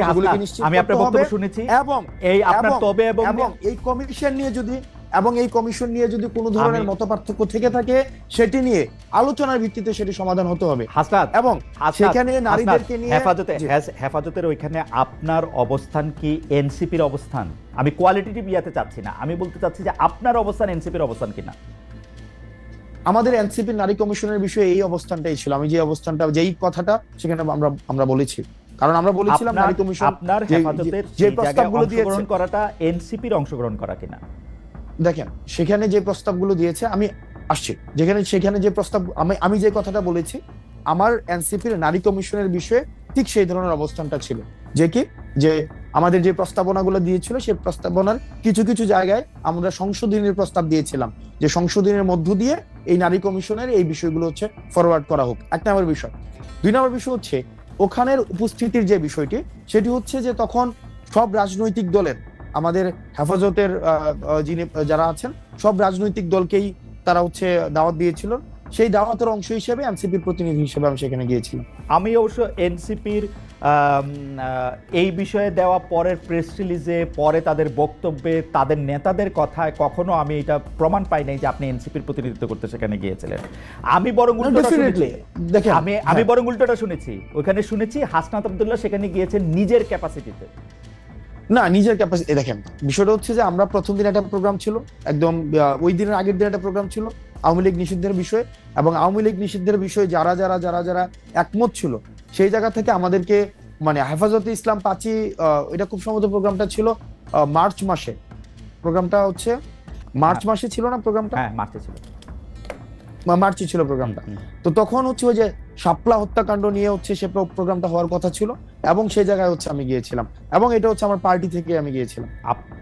যাই হোক, এইটা আপনি নিশ্চয়ই পরে আবার ভেবে দেখবেন যখন আপনার নিজের রাজনৈতিক ক্যারিয়ারে যখন আপনি পিছনে তাকাবেন তখন আপনি ভেবে দেখবেন। না খালিদ ভাই, খালিদ ভাই একটা বিষয়, খালিদ ভাই একটা বিষয়, আমরা কিন্তু একটা বিষয় যে সেখানে বলা হচ্ছে যে আমার উপস্থিতিতে সেখানে হচ্ছে নারীদেরকে নিয়ে নেতিবাচক কথা বলা হয়েছে, সেখানে হচ্ছে বাজে মন্তব্য করা হয়েছে, সেটা একদমই না। আমি যখন এখানে বক্তব্য দিয়ে আমি চলে আসি, আমি যাই সেখানে বক্তব্য দেই আওয়ামী লীগ নিষিদ্ধ এবং নারী কমিশনের যেই প্রস্তাবগুলো রয়েছে, যে প্রস্তাবগুলো আমার এনসিপি সেখানে সংশোধনের প্রস্তাব দিয়েছে, সেটার যদি বিবেচনা করার সুযোগ থাকে আমি সেখানে এটা বলেছি, দেন চলে আসছি। এর পরবর্তীতে আমার অনুপস্থিতিতে হয়তো আমার অনুপস্থিতিতে সেখানে নেতিবাচক কথা বলা হয়েছে, যেটির আবার আমার পার্টি থেকে সেখানে হচ্ছে সেটি নিন্দা জানানো হয়েছে। ওকে, ফেয়ার এনাফ। আমি সেনাবাহিনী নিয়ে একটু আপনার দৃষ্টি আকর্ষণ করতে চাই যে আপনি সেনাপ্রধানকে নিয়ে বলেছিলেন যে আওয়ামী লীগ পুনর্বাসনে আপনাকে সেনাপ্রধানের প্রস্তাব দেওয়া হয়েছে। মার্চে আপনি এরকম একটা পোস্ট করেছিলেন, আওয়ামী লীগকে সেনাপ্রধান বা সেনাবাহিনী পুনর্বাসন করতে চায়, সেই রকম একটা বক্তব্য দিয়েছিলেন। এই বক্তব্যে, আপনার বক্তব্যের সাথে আপনাদেরই আরেক নেতা সার্জিস আলম একমত হন নাই, এবং নাসিরুদ্দিন পাটোয়ারী সাহেব সিলেটে এক অনুষ্ঠানে বক্তৃতা আপনার এই বক্তব্যকে শিষ্টাচার বহির্ভূত বলেছিলেন। আপনার একটু মন্তব্য করতে চাই। ওকে, এখানে হচ্ছে সার্জিসের স্ট্যাটাসটা যদি দেখেন, সে আমার বক্তব্যের সাথে একমত না, বিষয়টা এমন না। বিষয়টা হচ্ছে সে বলেছে যে আপনি টোন, সেটিং, মুড, অ্যাটিটিউড, একটা বক্তব্যের মধ্যে এই জিনিসগুলো থাকে, টোন থাকে, ওই বক্তব্যের সেটিং, ওই বক্তব্যের মুড, ওই বক্তব্যের অ্যাটিটিউডটা কেমন হয় ওইটা। সার্জিস যেটা বলেছে সেটা হচ্ছে যে আমি যেটাকে বলেছি যে আমাদেরকে এক ধরনের রুড ভাবে বলা হয়েছে, সার্জিস সেটাকে টোন ডাউন করেছে। সার্জিস যেটা বলেছে যে আমার কাছে যেটা রুড মনে হয়েছে ওর কাছে সেটা হয়তো রুড মনে হয়নি। আর নাসির ভাই যেটা হচ্ছে সিলেটের বক্তব্য ইফতার পার্টিতে যেটা বলেছেন যে এই ধরনের বিষয় মানে আমাদের কখনোই দেখা যায়নি যে এই ধরনের বিষয় পাবলিক স্ফেয়ারে কখনো নিয়ে আসা হয়েছে, এই পাবলিক স্ফেয়ারে নিয়ে আসাটা উনি বলেছেন শিষ্টাচার বহির্ভূত।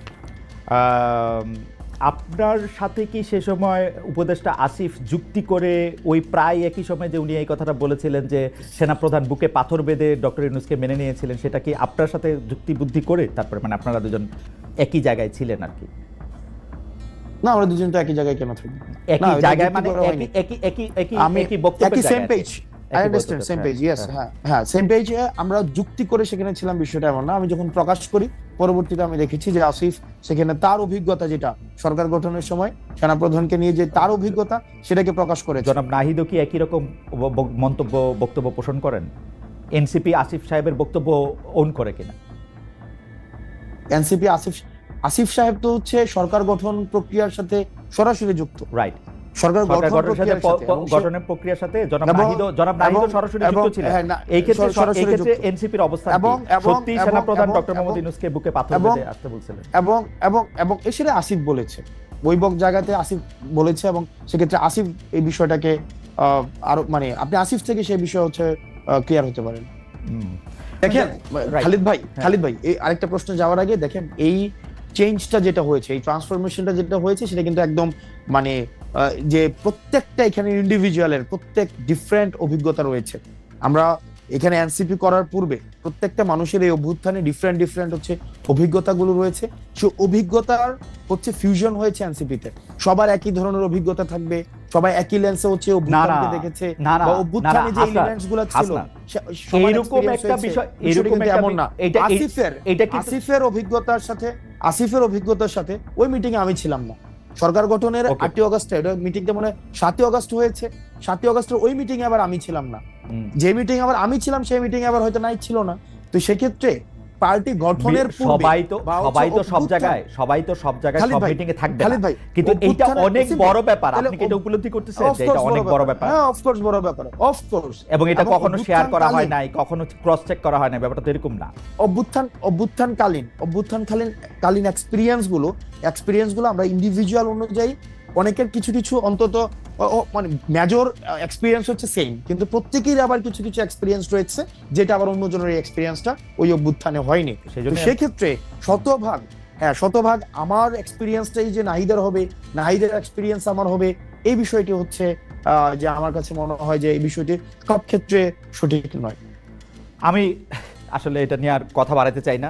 যে ফেসবুক পেজ আছে সেগুলিতে দেখতেছিলাম এগুলি খবরে এবং ছবিতে অনেক ভরা, কিন্তু আমরা নারী সহিংসতার বিরুদ্ধে একটা সমাবেশও হয়েছে কিনা সেরকম আমরা দেখি নাই।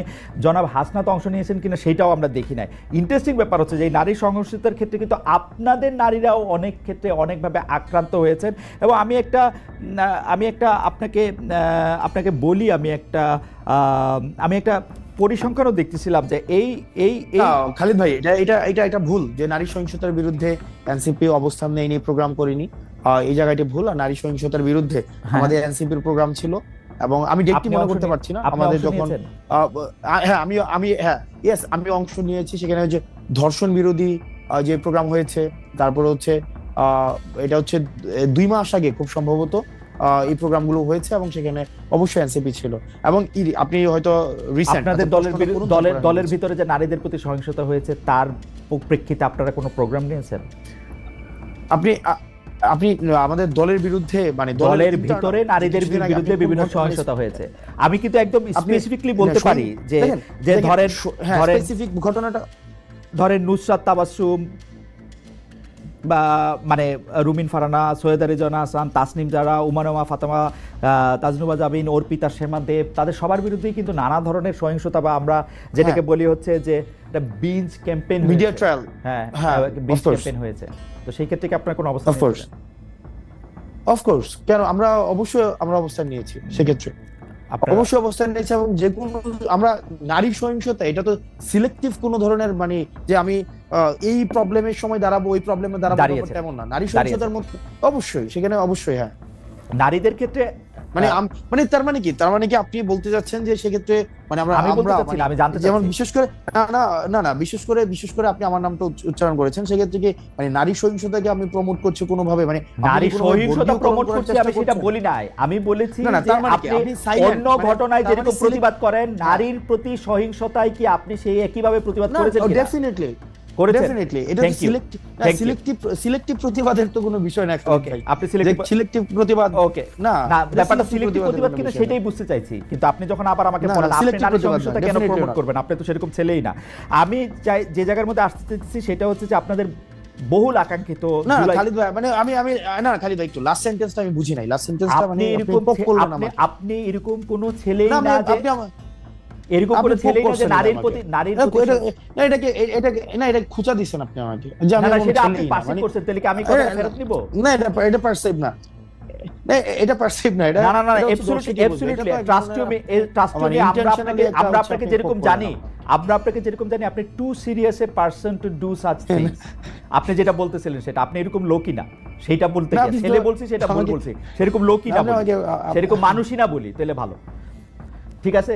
সেরকম মানুষই না বা লোক, এটা অনেকে এরকম না, এটা অনেকে দেখেন আমাদের একটা বিষয় কি, মানে আমরা বুঝতে পারি, ইভেন আমি এখন বেশি বুঝতে পারি, এই বিষয়গুলো বেশি বুঝতে পারি, কারণ লাস্ট 9 মাসে আমরা যেসব এক্সপিরিয়েন্সের মধ্যে দিয়ে গিয়েছি, দেখেন আমার বয়স আপনার মেয়ের বয়সের তুলনায় হয়তো 2-4 বছরের বেশি হইতে পারি, এবং আপনার না বয়স তো বছরে বাড়ে না হাসনাত, আপনার বয়স অন্যভাবে অনেক বেশি বাড়ছে। আপনি প্রত্যেকবারই আইসা তো আমাকে নতুন জিনিস শিখান।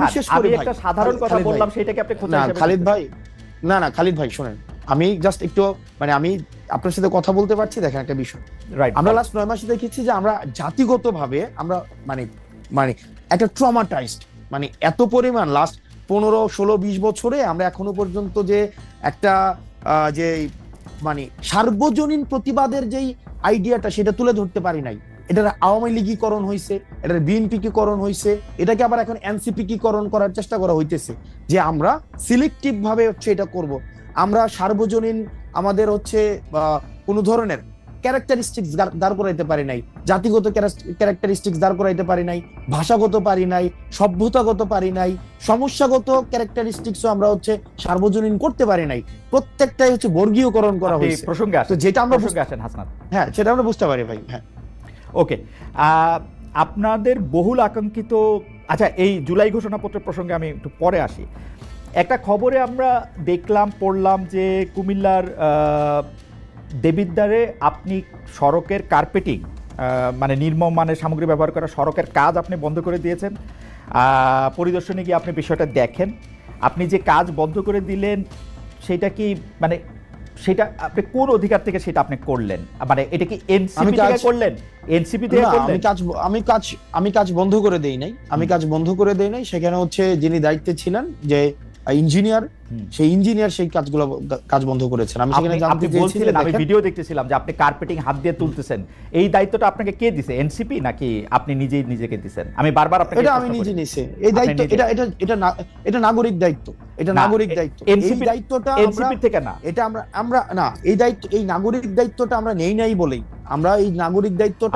নাই বলেই, এতদিন পর্যন্ত আমাদের নেতারা আমাদেরকে বুঝাইতে পারছে। এটা হচ্ছে, এবং এটা এখন আপনি আমাকে প্রশ্ন করতে পারেন এর আগে এই ধরনের ঘটনা আমি কখনো করেছি কিনা রাজনৈতিক দল হওয়ার আগে। এর আগে অসংখ্য এরকম নাগরিক বিভিন্ন সম্পৃক্ত ইস্যুতে আমার বিভিন্ন সময় আপনি কি বুঝতে পারতেছেন? আপনি যে নাগরিক দায়িত্বের কথা বলতেছেন, আমরা সকল নাগরিকরা যদি এরকম করে গিয়ে নাগরিক দায়িত্ব, আপনার বাড়ি দেবিদ্বার, আমার পাশের থানা, আমার মুরাদনগর, আমি গিয়ে যদি রাস্তার কার্পেটিং তুলতে থাকি, আপনি এটার কার্পেটিং তুলতে থাকবেন, ইঞ্জিনিয়ারকে ডাক দিয়ে বলবেন এই কাজ এখন বন্ধ করেন, আপনি ঠিকাদারকে বলবেন আপনার বাবা 50 বছর ধরে এর চেয়ে ভালো কাজ করে আসতেছে বা আপনি তার চেয়ে ভালো কাজ করতেছেন। আমি এটা বলি নাই। আমি বলি আমি এটা বলি নাই। না, আপনি ভিডিওটা চালু করেন, আমি ভিডিও এখন দেখাবো, তাহলে আপনি আমার বক্তব্যটা এটা আপনি উইথড্র করেন। আমি এটা বলি না আমার বাবা হচ্ছে 50 বছর ধরে ওনার কাছ থেকে বাবা বলছেন না যে আপনি বলছেন না যে আমি বাবা বলছি, অনেক বছর ধরে ঠিকাদারি করেন। আমি বলছি ইয়েস, আমি বলছি আপনি 50 বছরের কথাটা বলেন নাই আপনার বাবার প্রসঙ্গে। দেখেন, আমি বলি না। হ্যাঁ, আমি অবশ্যই বলছি, কিন্তু কি বলছি কেন আপনি আপনার সেন্টেন্সটা কি বলছেন? আমার আসেন আপনারা আমার সেন্টেন্স মিলাই আসেন, কন্টেন্ট অ্যানালাইসিস করে। আমি কি বলছি আপনি কি বলছেন বলেন। ঠিক আছে, আমি বলছি যে ওনাকে বলছি যে আপনার বয়স আমার থেকে অনেক বেশি। আমি ওনাকে বলছি, আমার স্পষ্ট মনে আছে যে আপনার বয়স আমার থেকে অনেক বেশি, এবং আমার বাপ এই কাজ করে অনেক বছর ধরে, অনেক বছর ধরে কাজ করে, 40-50 বছর ধরে, 40-50 বছর ধরে করে। আমি কি আমার বাপ 50 বছর ধরে, 50 বছর ধরে। আপনি বলছেন আমার বাপ নাকি ওনার থেকে ভালো কাজ করে। আচ্ছা, না, এই কনস্ট্রাকশন রিলেটেড কাজের সাথে আপনি এটা বলছেন, আপনি এটা বলছেন, আপনি শুনে যান, আপনি এটা বলছেন যে ওনার কাছ থেকে ভালো কাজ করে। আমি এটা বলি নাই তো। আপনি বলছেন, ঠিক আছে আমি তো কন্টেন্ট অ্যানালিসিসের কথা বলতেছি। আপনি বলছেন যে আমার বাবা 50 বছর ধরে ঠিকাদারি কাজের সাথে যুক্ত, আমাকে এগুলি বুঝাইতে আসেন না, এটা কি আপনি বলছেন? যুক্ত, হ্যাঁ, এটা আমি বলছি। কারণ এই কনস্ট্রাকশন রিলেটেড কাজগুলো এই সম্পর্কে আমার মানে একটু হইলেও আইডিয়া আছে। এখন আপনি যেটা বললেন যে কার্পেট, আপনি প্রশ্নটা ওই জায়গায় করতে পারেন যে কার্পেটটা উঠাইতো, মানে কার্পেট উঠবে কেন, মানে কার্পেট উঠবে কেন, সেটা না ধরে যে কার্পেট উঠাইতে গেছে। মানে এইটা বাংলাদেশে একটা সরকার আছে যে জায়গায় ভোক্তারা, মানে ভোক্তা অধিকার আইন আছে। আমরা তো চাইতেছিলাম যে সেই সংস্থাগুলি যেগুলি হাসিনা গত 15 বছর ইনস্টিটিউশনগুলি ধ্বংস করছে হাসিনা সরকার, সেগুলি গইরা উঠুক। আপনি বলতেছেন এটা আপনার নাগরিক দায়িত্ব, আপনি হাত দিয়ে কার্পেটিং তুলে ফেলবেন এবং ইঞ্জিনিয়ারকে বলবেন কাজ বন্ধ করে দিতে। আমি না, এক্স্যাক্টলি আপনি যেটা চাইতেছেন আমি ওইটা চাইছি। আমি ভুলটা ধরাই দিছি যে আপনার যেই অর্গানাইজেশনস গুলো আছে, যেটা দায়িত্ব সেটা প্রপারলি ফাংশন করতেছে না। যদি প্রপারলি ফাংশন করতো তাহলে হাত দিয়ে কার্পেট উঠতো না, হাত দিলে কার্পেট উঠতো না। আপনি মনে হয় যে সকল নাগরিকদের তার দায়িত্ব এরকম করে পালন করা উচিত, হাত দিয়ে কার্পেট তুলে নিয়ে আসা উচিত রাস্তায়, যত জায়গায় যত খারাপ কাজ হবে বলে নাগরিক মনে করে? ভাই আপনার হাত দিয়ে কার্পেট উঠে নিয়ে আসা, আমি বলি হাসনাত, আমিও একজন নাগরিক, আপনিও একজন নাগরিক। আপনার বাড়ি দেবিদ্বার, আমার বাড়ি মুরাদনগর। আপনি রাস্তার মধ্যে হাত দিয়ে কার্পেট তুলে এবং আপনি বলতেছেন, আপনি ফ্রাস্ট্রেটেড ভাই। কেন ফ্রাস্ট্রেটেড বলেন ভাই? আপনি কার্পেট রাস্তার মধ্যে, প্রথম প্রশ্নটা আপনি এটা করেন, রাস্তার মধ্যে এমন কার্পেট যাবে কেন? না, রাস্তার মধ্যে কার্পেট যাবে কেন সেই প্রশ্ন আমি করব। রাস্তার মধ্যে, রাস্তার মধ্যে আপনি কি চাইতেছেন রাস্তার মধ্যে কার্পেট আমি হাত দিয়ে উঠাবো? হাত দিয়ে উঠাবো কার্পেট? তাহলে কি দিয়ে উঠাবো? আপনি এই পর্যন্ত বললেন যে নাগরিকদের এই দায়িত্ব পালন করা উচিত সবার, আমারও উচিত কিনা সেটা আপনি আমারে বলেন, নাকি আপনি স্পেশাল? ভাই আপনার একটা কাজে, আপনি যদি দেখেন একটা কাজে এই কাজটা যেভাবে করা উচিত ছিল সেভাবে কাজটা আমি হয় নাই। সংশ্লিষ্ট কর্তৃপক্ষের কাছে অভিযোগ করব। আমার রাস্তায় হাত দিব না, কর্তৃপক্ষের কাছে আমি রাস্তায় হাত দিব না। এইটা আইনে এইটা আইন নিজের হাতে তুলে নাও। আমাদের দেশে আপনি যেটা করছেন সেটা হচ্ছে আইন নিজের হাতে তুলে আমাদের নাও। দেশে শুনেন, আমাদের দেশে না, আমি আইন নিজের হাতে তুলে নেই নাই, আমি আইন নিজের হাতে তুলে নি। আমার দেশের কাজটা ঠিকভাবে হইতেছে না, সেই জিনিসটা হচ্ছে আমি দেখাইছি যে দেখেন এখানে 5টা স্তরে কাজটা ঠিকভাবে হইতেছে না, এবং সরকার এত কোটি টাকা ইনভেস্ট করার পরও আপনি এমন ভাবে কাজ করতেছেন যে কাজটা প্রপারলি, এটা কোনো ফাংশনালি হইতেছে না। যার যেটা করা দরকার ছিল সে সেটা করতেছে না, তাকে তখন ইঞ্জিনিয়ার এসে সেই কাজ বন্ধ করছে। তো তার মানে কি আমার দেশের যে প্রবলেমটা, সেই প্রবলেমটা নিয়ে আমরা কথা বলবো না? হাসনাত, আপনি দেখাবো না প্রবলেমটা, মানে প্রবলেমটা। হাসনাত, আপনি যে কাজটা করছেন এটার জন্য তো আমি বুঝতে পারতেছি আপনি অনেক প্রাউড। আপনি কি চান যে আমরা সবাই এইভাবে আমাদের কাজগুলি করি? না, আমি প্রাউড না। না, মনে করেন যে আমি আজকে আমি আবারও আমার উদাহরণ দিচ্ছি, আমি একজন সাধারণ নাগরিক, আমি এনসিপির মতো দলের বড় নেতা না, আমি যদি এখন মুরাদনগরের রাস্তাটা দেখি আমি এটা হাত দিয়ে তুলবো কিনা, আমার প্রশ্ন সরল। আপনি যদি দেখেন কাজটা ঠিকঠাক ভাবে হইতেছে কিনা, এটা কি মানে এটা আমার দেখার দায়িত্ব, অবজার্ভ করা, মানে আমি দেখবো। আপনি আচ্ছা, এটা দেখার দায়িত্ব আপনার না, কিন্তু আপনি যখন দেখছেন যে কাজটা ঠিকঠাক ভাবে হইতেছে না, বললাম আমি অভিযোগ করব, অভিযোগ করব। আমাদের দেশে ওকে ফাইন, আমাদের দেশের ওই কালচারটা, আপনি যে কালচারটা দেখেন আইডিয়াল কালচারটা, সেটা আমিও দেখি যে আমাদের দেশের ইনস্টিটিউশন গুলো প্রপারলি ফাংশন করুক, কিন্তু আমাদের দেশে করে নাই তো ভাই। আমরা তো দেখছি হচ্ছে রডের বদলে বাঁশ দিয়ে হচ্ছে ব্রিজ বানাইছে, রডের বদলে যে বাঁশ দিয়ে ব্রিজ বানাইছে, প্রপার অথরিটিকে যে বলছে না তো বছর ধরে প্রপার। আমি আসনাত আব্দুল্লাহ তো হচ্ছে এর আগে কার্পেট উঠাই নাই গিয়া, তাহলে কার্পেট আপনারা তো অনেক বছর ধরে প্রপার অথরিটিকে অভিযোগ দিতেছেন, তো প্রপার অথরিটিকে অভিযোগ দেওয়ার পরে তাইলেও রডের বদলে বাঁশ গেল কেন? তাইলেও হচ্ছে আপনার কার্পেটিং হাত দিলে উঠে যায় কেন? প্রশ্নটা করেন। আমার মনে হয় উঠে যায় কেন? হাসনাত, হাত দিলে উঠে যায় কেন? হাসনাত, আমি আপনাকে বলি, আপনি যেই উদাহরণ জাতির সামনে রাখতেছেন, লক্ষ লক্ষ কোটি কোটি মানুষ আপনাকে ফলো করে, এই উদাহরণটা দিলে এই যে সাধারণ একজন মানুষ আমার মতো, সেও এই কাজটা নিজের হাতে করার ব্যাপারে উৎসাহী হবে কিনা সেটা আমি আপনাকে ভাইবা দেখতে বলছি। আপনি যেটা করছেন সেটা আপনার জন্য ঠিকই আছে, আপনি তো এটাই করবেন। ওকে, এটা করবেন কারণ আপনি নেতা, আপনি তো পথ দেখাবেন, আপনি নেতা, আপনি পথ দেখাবেন। এটা আরেকটা বিষয় আছে কি ভাই, এটা আরেকটা ইস্যু আছে, এটা আরেকটা বিষয় আছে। আমি আজকে কার্পেটে হাত দিয়ে উঠাইছি, যখন এর পরবর্তীতে ওই রাস্তাটা যে করবে, কন্ট্রাক্টর করবে অথবা হচ্ছে যে ইঞ্জিনিয়ার করবে, কার্পেট যেন হাত দিলে না উঠে এই বিষয়ে সে সচেতন। এবং বাংলাদেশে এরকম কাজ যদি আরো 4,500 হয়ে থাকে, 4,500 জায়গায় এরকম কার্পেট দিয়ে হাত তোলা উচিত, তাই তো ব্যাপারটা? মানে এই 4.5 একটা তো এটা তো বিচ্ছিন্ন ঘটনা না, এটা তো বিচ্ছিন্ন ঘটনা না। এই মুহূর্তে তো অনেকগুলি জায়গায় এরকম কার্পেটিং আছে, সেগুলি মানুষ হাত দিয়ে তুলবে কিনা? আমার একটা কার্পেটিং উঠানোতে যদি বাংলাদেশের লক্ষ লক্ষ মানুষ কার্পেট উঠাইতে শুরু করে, আমার একটা কার্পেট উঠানোর এই এক্সাম্পলটা লক্ষ লক্ষ মানুষ যেন কার্পেট উঠাইতে না হয়, সেটার জন্য প্রশাসন প্রয়োজনীয় ব্যবস্থা। ঠিক আছে, এটা আপনার ব্যাখ্যা। আপনি এই কাজটা কি, মানে এই কাজটা যে খারাপ হয়েছে সেটা কি আপনি এমনি জানেন না কেউ আপনাকে তদবির করে এটা জানাইছে? মানে আপনাকে কেউ জানাইছে? এটা আমার সাংবাদিক জানাইছে। এটা আপনাকে সাংবাদিক জানাইছে। আপনার কাছে কি এটা তদবির হিসেবে আসছে, নাকি আপনি আপনার নির্বাচনী এলাকা যেখান থেকে আপনি নির্বাচনী করবেন বলে শোনা যায়, বা আপনার নিজের গ্রামের বাড়ি, দানা বাড়ি, দাদা বাড়ি, সেখানে যাচ্ছিলেন তারপর সেটা করছেন? না, এটা হচ্ছে যে আপনার আমাকে এলাকা থেকেও অনেকবার বলা হয়েছে এর আগেই। আমি নরমালি হচ্ছে খুব কম আমার এলাকায় যাওয়ার সুযোগ হয়, তো সেক্ষেত্রে একদিন আমাদের রেজিস্ট্রেশনের পরের দিন আমার হচ্ছে এক সাংবাদিক দেখাইলো যে এই রাস্তা না, আরো অনেকগুলো রাস্তা হচ্ছে এই ধরনের নিম্নমানের কাজ হচ্ছে, এবং দেখা যাচ্ছে যে এই ধরনের কোনো ব্যবস্থা নেওয়া হচ্ছে না। এলাকার মানুষও খুব ক্ষুব্ধ, এবং হচ্ছে এই বিষয়ে যেন প্রয়োজনীয় ব্যবস্থা আমরা সবাই মিলে নেই, সেই জন্য আমি জাস্ট গিয়েছিলাম সেখানে, এবং দেখলাম তো এই দুরূহ অবস্থা। কিন্তু আমি আবার নিজের প্রতি সরি ফিল করতেছি আসলে, যে আমার উচিত হয় না, আমার মাপ চাওয়া উচিত, একটা গণমাফ কর্মসূচি হয়তো এটা পালন করা উচিত আমার। মানে এটা কেন বললেন? আমাকে খোঁচা দিলেন?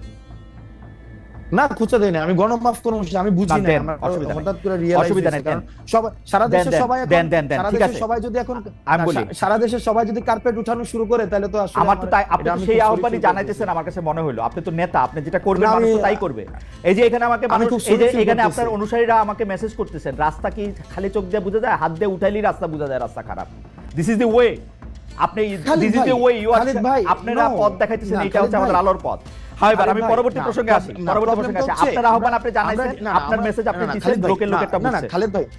খালিদ ভাই, আমরা ডিসকাশনটা এমন জায়গায় পুট করতেছি, আপনি রাস্তাটা কেন হাত দিলে উঠে যায় আমরা সেই জায়গায় ডিসকাশনটা নিতেছি না, বরং সে কেন চোর ধরাই দিল চোর কেন ধরা দিল এটা হচ্ছে তার প্রবলেম। না আমার কথা হইলো চোর যদি বাংলাদেশে পুলিশ ছাড়া কম্পিটিটিভ অথরিটিটা যেই ধরুক আমি সেই ব্যাপারে আপত্তি জানাবো। আপনার স্কুল আলাদা, আপনি বলবেন চোর আপনারই ধরে দেওয়া উচিত, এই হচ্ছে পার্থক্য। আপনি চোর ধরতে চাইলে আপনি বিসিএস দেন, ভাই আপনি অনেক মেধাবী মানুষ, আপনি বিসিবি দেন, পুলিশে চোর ধরে, বিচারক হয় বিচার করে। আমারও মনে হয় হাসনাত আমি আর আপনি একদমই সেম পেজে, কিন্তু আপনার যে যুক্তি সেই যুক্তি তো আপনারই যুক্তি, বহুবার আপনার সঙ্গে আমারও কথা হয়েছে এখানে, সেইটার ক্ষেত্রে তো আমি আর আলাদা করে আপনাকে আর কনভিন্স করতে পারবো না। কিন্তু আমার কাছে মনে হয়েছে আইন নিজের হাতে তুলে নেওয়ার যে চর্চা গত 15 বছর ধরে ইনস্টিটিউশনগুলি ধ্বংস করার জন্য ছিল, সেই একই চর্চা একই ফাঁদে একই রাস্তায় আমরা যেন না হাঁটি, এটা হচ্ছে আমার প্রস্তাব। আপনার এটা নিয়ে কোনো মন্তব্য করার দরকার নেই, আপনার যুক্তি আমি জানি।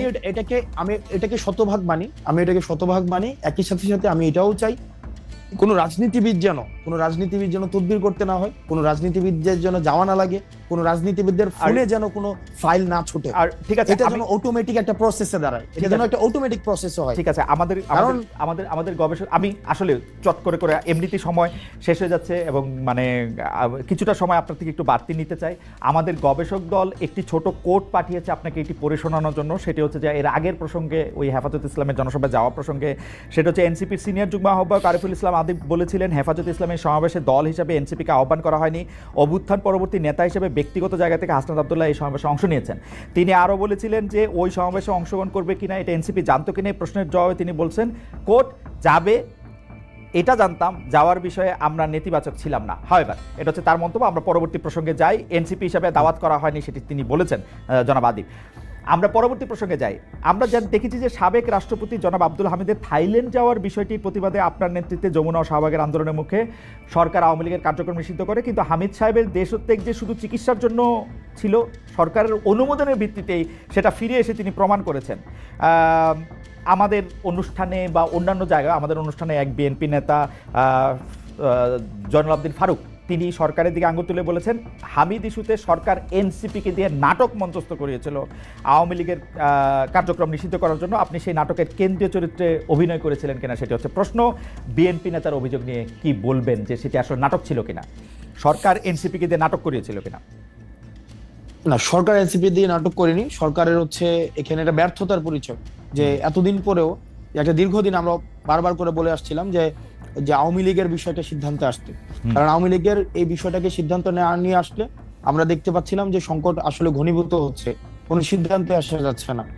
সেই জায়গা থেকে বারবার বলা সত্ত্বেও আমরা দেখছিলাম যে আওয়ামী লীগের বিষয়ে কোনো সিদ্ধান্ত না এসে ক্ষেত্র বিশেষে বিভিন্ন জায়গায় ফেসিলিটেট করা হচ্ছে, এবং সেটার অংশ হিসেবে আমাদের কাছে ওই যে সাবেক রাষ্ট্রপতিকে থাইল্যান্ড পাঠানোর বিষয়, সেক্ষেত্রে সরকার থেকে আমাদের কাছে মনে হয়েছে ওকে ফাইন, তাহলে আমরা ডিসকাশনটা আরেক জায়গায় নিই। না, ডিসকাশন আমার নেওয়ার দরকার নেই, আমি বললাম তো প্রসঙ্গটা নিতে হবে। না ভাই, নিতে হবে, কারণ আমাদের দেশের আপনি যে পুলিশকে আপনি বলতেছেন কমপ্লিটলি ফেল করছে ভাই ইনস্টিটিউশনটা, এটা সিলেক্টিভ। যেমন পুলিশে এটা তো বাস্তবতা, রাজনৈতিক, অন্য কেউ কল দিলে কাজ হয় না, এখন হাসনাত আব্দুল্লাহ কল দিলে কাজ হয়। হাসনাত আব্দুল্লাহ কল দিলে কেন কাজ হবে? কারণ আপনাদের দলের লোক না, কেন সিলেক্টিভ হইলো এটা? ধরেন আজকে আমার উপদেষ্টা আছে, 10 বছর পর আমার উপদেষ্টা করতে চাইলাম হাসনাত, আমরা তো এই চেষ্টা করতে চাইলাম, আপনারা নতুন বন্দোবস্তের কথা কই অ্যাবসলিউটলি পুরো বন্দোবস্তের হাতে হাঁটতেছেন। We are in the same page ভাই, we are in the same page. আপনি যেটা চাইতেছেন আমিও সেটা চাইতেছি, কিন্তু প্রবলেম হচ্ছে আপনি যেটা চাইতেছেন আমি সেটা চাইতেছি না। প্রবলেম হইতেছে যেটা আপনি বিদ্যমান কনটেক্সটটাকে বিবেচনায় নিতেছেন না, আমি বিদ্যমান কনটেক্সটটাকে বিবেচনায় নিতেছি। বিদ্যমান কনটেক্সটের বিবেচনা আমি নেই নাই, আমি পুরো আওয়ামী লীগের আমলে শুনছি বিকল্প নাই, বিদ্যমান কনটেক্সট বিবেচনা নিতেছি না, জঙ্গি আইসা পড়বে। আমি বিকল্প নাই, সেই জায়গা থেকে শুনছি যে হাসান আব্দুল্লাহ বললে কাজ হয়, হাসান আব্দুল্লাহ এসে রাস্তা তুলে দেয়, বন্ধ করে দেয়। ভাই এটা তো আমি বললাম, এটা তো আমার জন্য দুঃখজনক যে আমি বললে দেখেন this has to stop, this has to stop immediately, আইন নিজের হাতে তুলে নাও, চোর ধরা। আমি স্টপ করতে চাই ভাই। দেখেন খালেদ ভাই, আইসিইউতে হসপিটালে আইসিইউ নাই ভাই। আমরা তো এখন হচ্ছে তদবিরের একদম মানে আমি তদবিরটা নিয়ে বলতে চাইছিলাম। আচ্ছা, আপনি হসপিটালের আইসিইউর প্রসঙ্গ আমি শুনছি, আমি তদবিরটা নিয়ে একটু বলেন তো, একবারে বলেন যে আপনার কাছে কি অনেক তদবির আসে, সারা দিন তদবির আসতে থাকে, মানে আপনি কি অনেক তদবির করেন? তদবির আমি বলি, যেমন 5 আগস্টের পরে যাদের সাথে পরিচয় হয়েছে, 5 আগস্টের পরে যাদের সাথে পরিচয় হয়েছে কারোর সাথে যদি 2 মিনিট কথা হয় সে একটা তদবির করে, ইভেন টকশো শেষে হোস্টও তদবির করে, মানে টকশো শেষে হোস্টও তদবির করে। তো সেই জায়গায় হচ্ছে এই যে তদবির করাটা কেন তদবির করছে, কারণ এই তদবির যারা করে আমি তাদেরও যেমন সমস্যা, একই সাথে সাথে একটা সিস্টেম ডেভেলপ করে নেই ভাই। কেমনি সিস্টেম ডেভেলপ করে নাই, দেখা যাচ্ছে যে রোগী যখন হসপিটালে যায় আইসিইউ নাই, তাকে বলা হয় আইসিইউ নাই, তার আইসিইউ লাগবে, আইসিইউ নাই। কিন্তু রাজনৈতিক যে দলগুলো রয়েছে আমি এখন এসে দেখতেছি তারা ফোন দিলে কিন্তু ঠিকই কাজ হয়। আপনি আজকে দেখেন রাস্তাতে তো দেবিদ্বারে 4 লক্ষ মানুষ আছে, 4 লক্ষ মানুষ থাকা সত্ত্বেও সেখানে হচ্ছে রাস্তায় এই ধরনের কাজ করার সুযোগ, মানে সেই সাহসটা পাইছে। আমরা এটার পরিবর্তনটা ভাই চাইছি, পরিবর্তনটা চাইছি, হ্যাঁ কিন্তু আনফরচুনেটলি তো সেটা ভাই আনফরচুনেটলি সেটা তো ওভারনাইট হচ্ছে না, আনফরচুনেটলি সেটা ওভারনাইট হচ্ছে না। এবং আমরা অনেক জায়গায় আশাহত হয়েছি, আমরা বারবার করে এই সিস্টেম ডেভেলপ, দেখেন আপনি যে বললেন চোর পুলিশ ধরে দিবে, পুলিশ সংস্কার কমিশনে দেখেন আজকে, আপনি প্রশাসন সংস্কার কমিশন দেখেন, আজকে আপনি এনবিআরও আজকে আন্দোলন চলতেছে, সংস্কার কমিশন দেখেন। আমাদের মনস্তাত্ত্বিক ভাবে এটার একটা হচ্ছে মানে আমার মনে হয় যে জাতিগত একটা পিউরিফিকেশন প্রয়োজন, একদম সবাইকে একসাথে পিউরিফাই করা প্রয়োজন।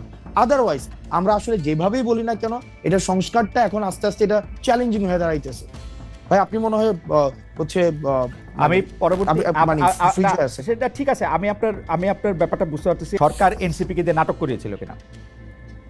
না, সরকার এনসিপি দিয়ে নাটক করেনি, সরকারের হচ্ছে এখানে একটা ব্যর্থতার পরিচয়, যে এতদিন পরেও একটা দীর্ঘদিন আমরা বারবার করে বলে আসছিলাম যে আওয়ামী লীগের বিষয়টা সিদ্ধান্তে আসতে, কারণ আওয়ামী লীগের এই বিষয়টাকে সিদ্ধান্ত নিয়ে আসলে আমরা দেখতে পাচ্ছিলাম যে সংকট আসলে ঘনীভূত হচ্ছে, কোনো সিদ্ধান্তে আসা যাচ্ছে না।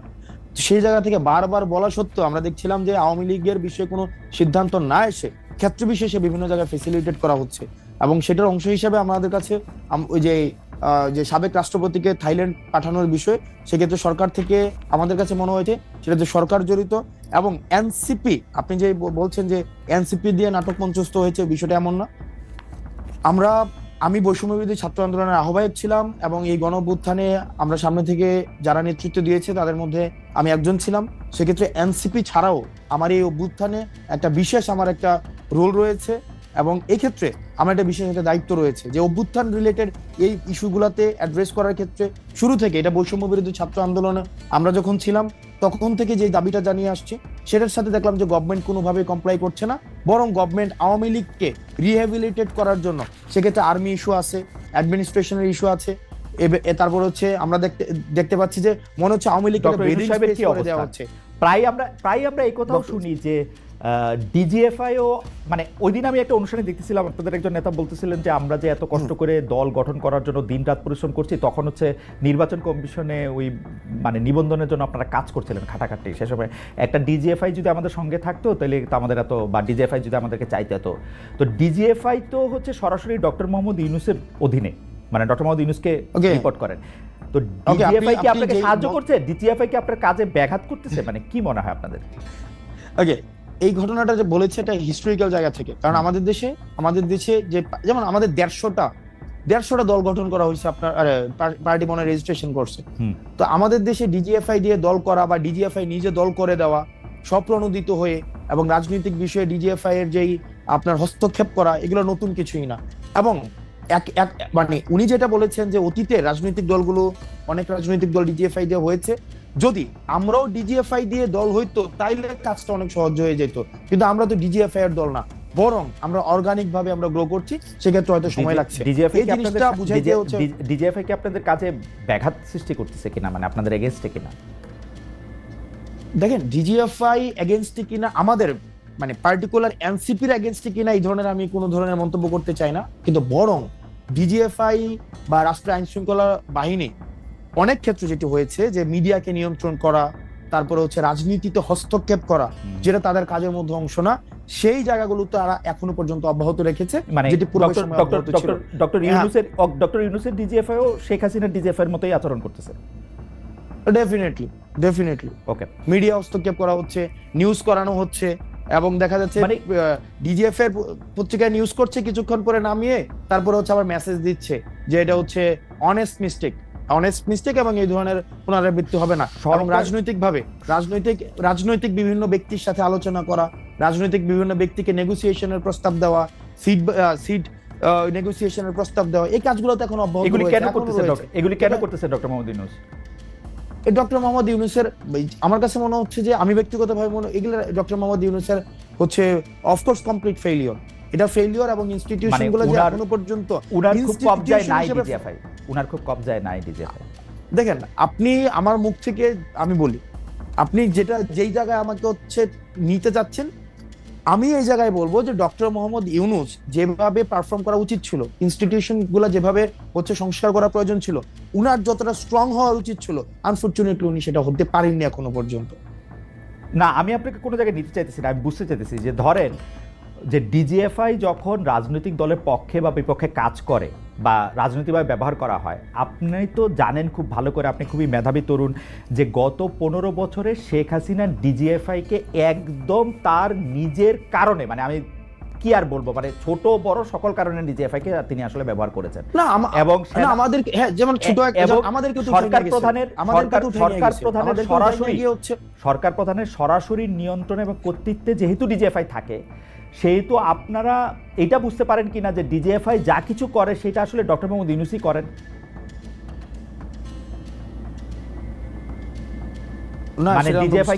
আমরা এটাই বুঝতে পারি যে সব ক্ষেত্রে আমরা এটা বুঝতে পারি, আমি ব্যক্তিগতভাবে এটা বুঝতে পারি, যেহেতু আমি ডিজিএফআই এর সার্ভিলিয়েন্সে দীর্ঘদিন ছিলাম এই অভ্যুত্থানকালীন সময়টাতে, তো সেক্ষেত্রে এটা বুঝতে পারি ডিজিএফআই এর স্টিল মানে যে সংস্কারের প্রয়োজন ছিল এবং অতীতের তাদের যেই অনেকগুলো কাজ ছিল, যে কাজগুলো জাতির জন্য একটা দীর্ঘমেয়াদী একটা নেতিবাচক একটা প্রভাব রেখে গিয়েছে, সেটির সংস্কারের জন্য সরকারের যে ধরনের পদক্ষেপ নেওয়া প্রয়োজন ছিল, সরকার এখনো পর্যন্ত সেই ধরনের পদক্ষেপ নেয়নি।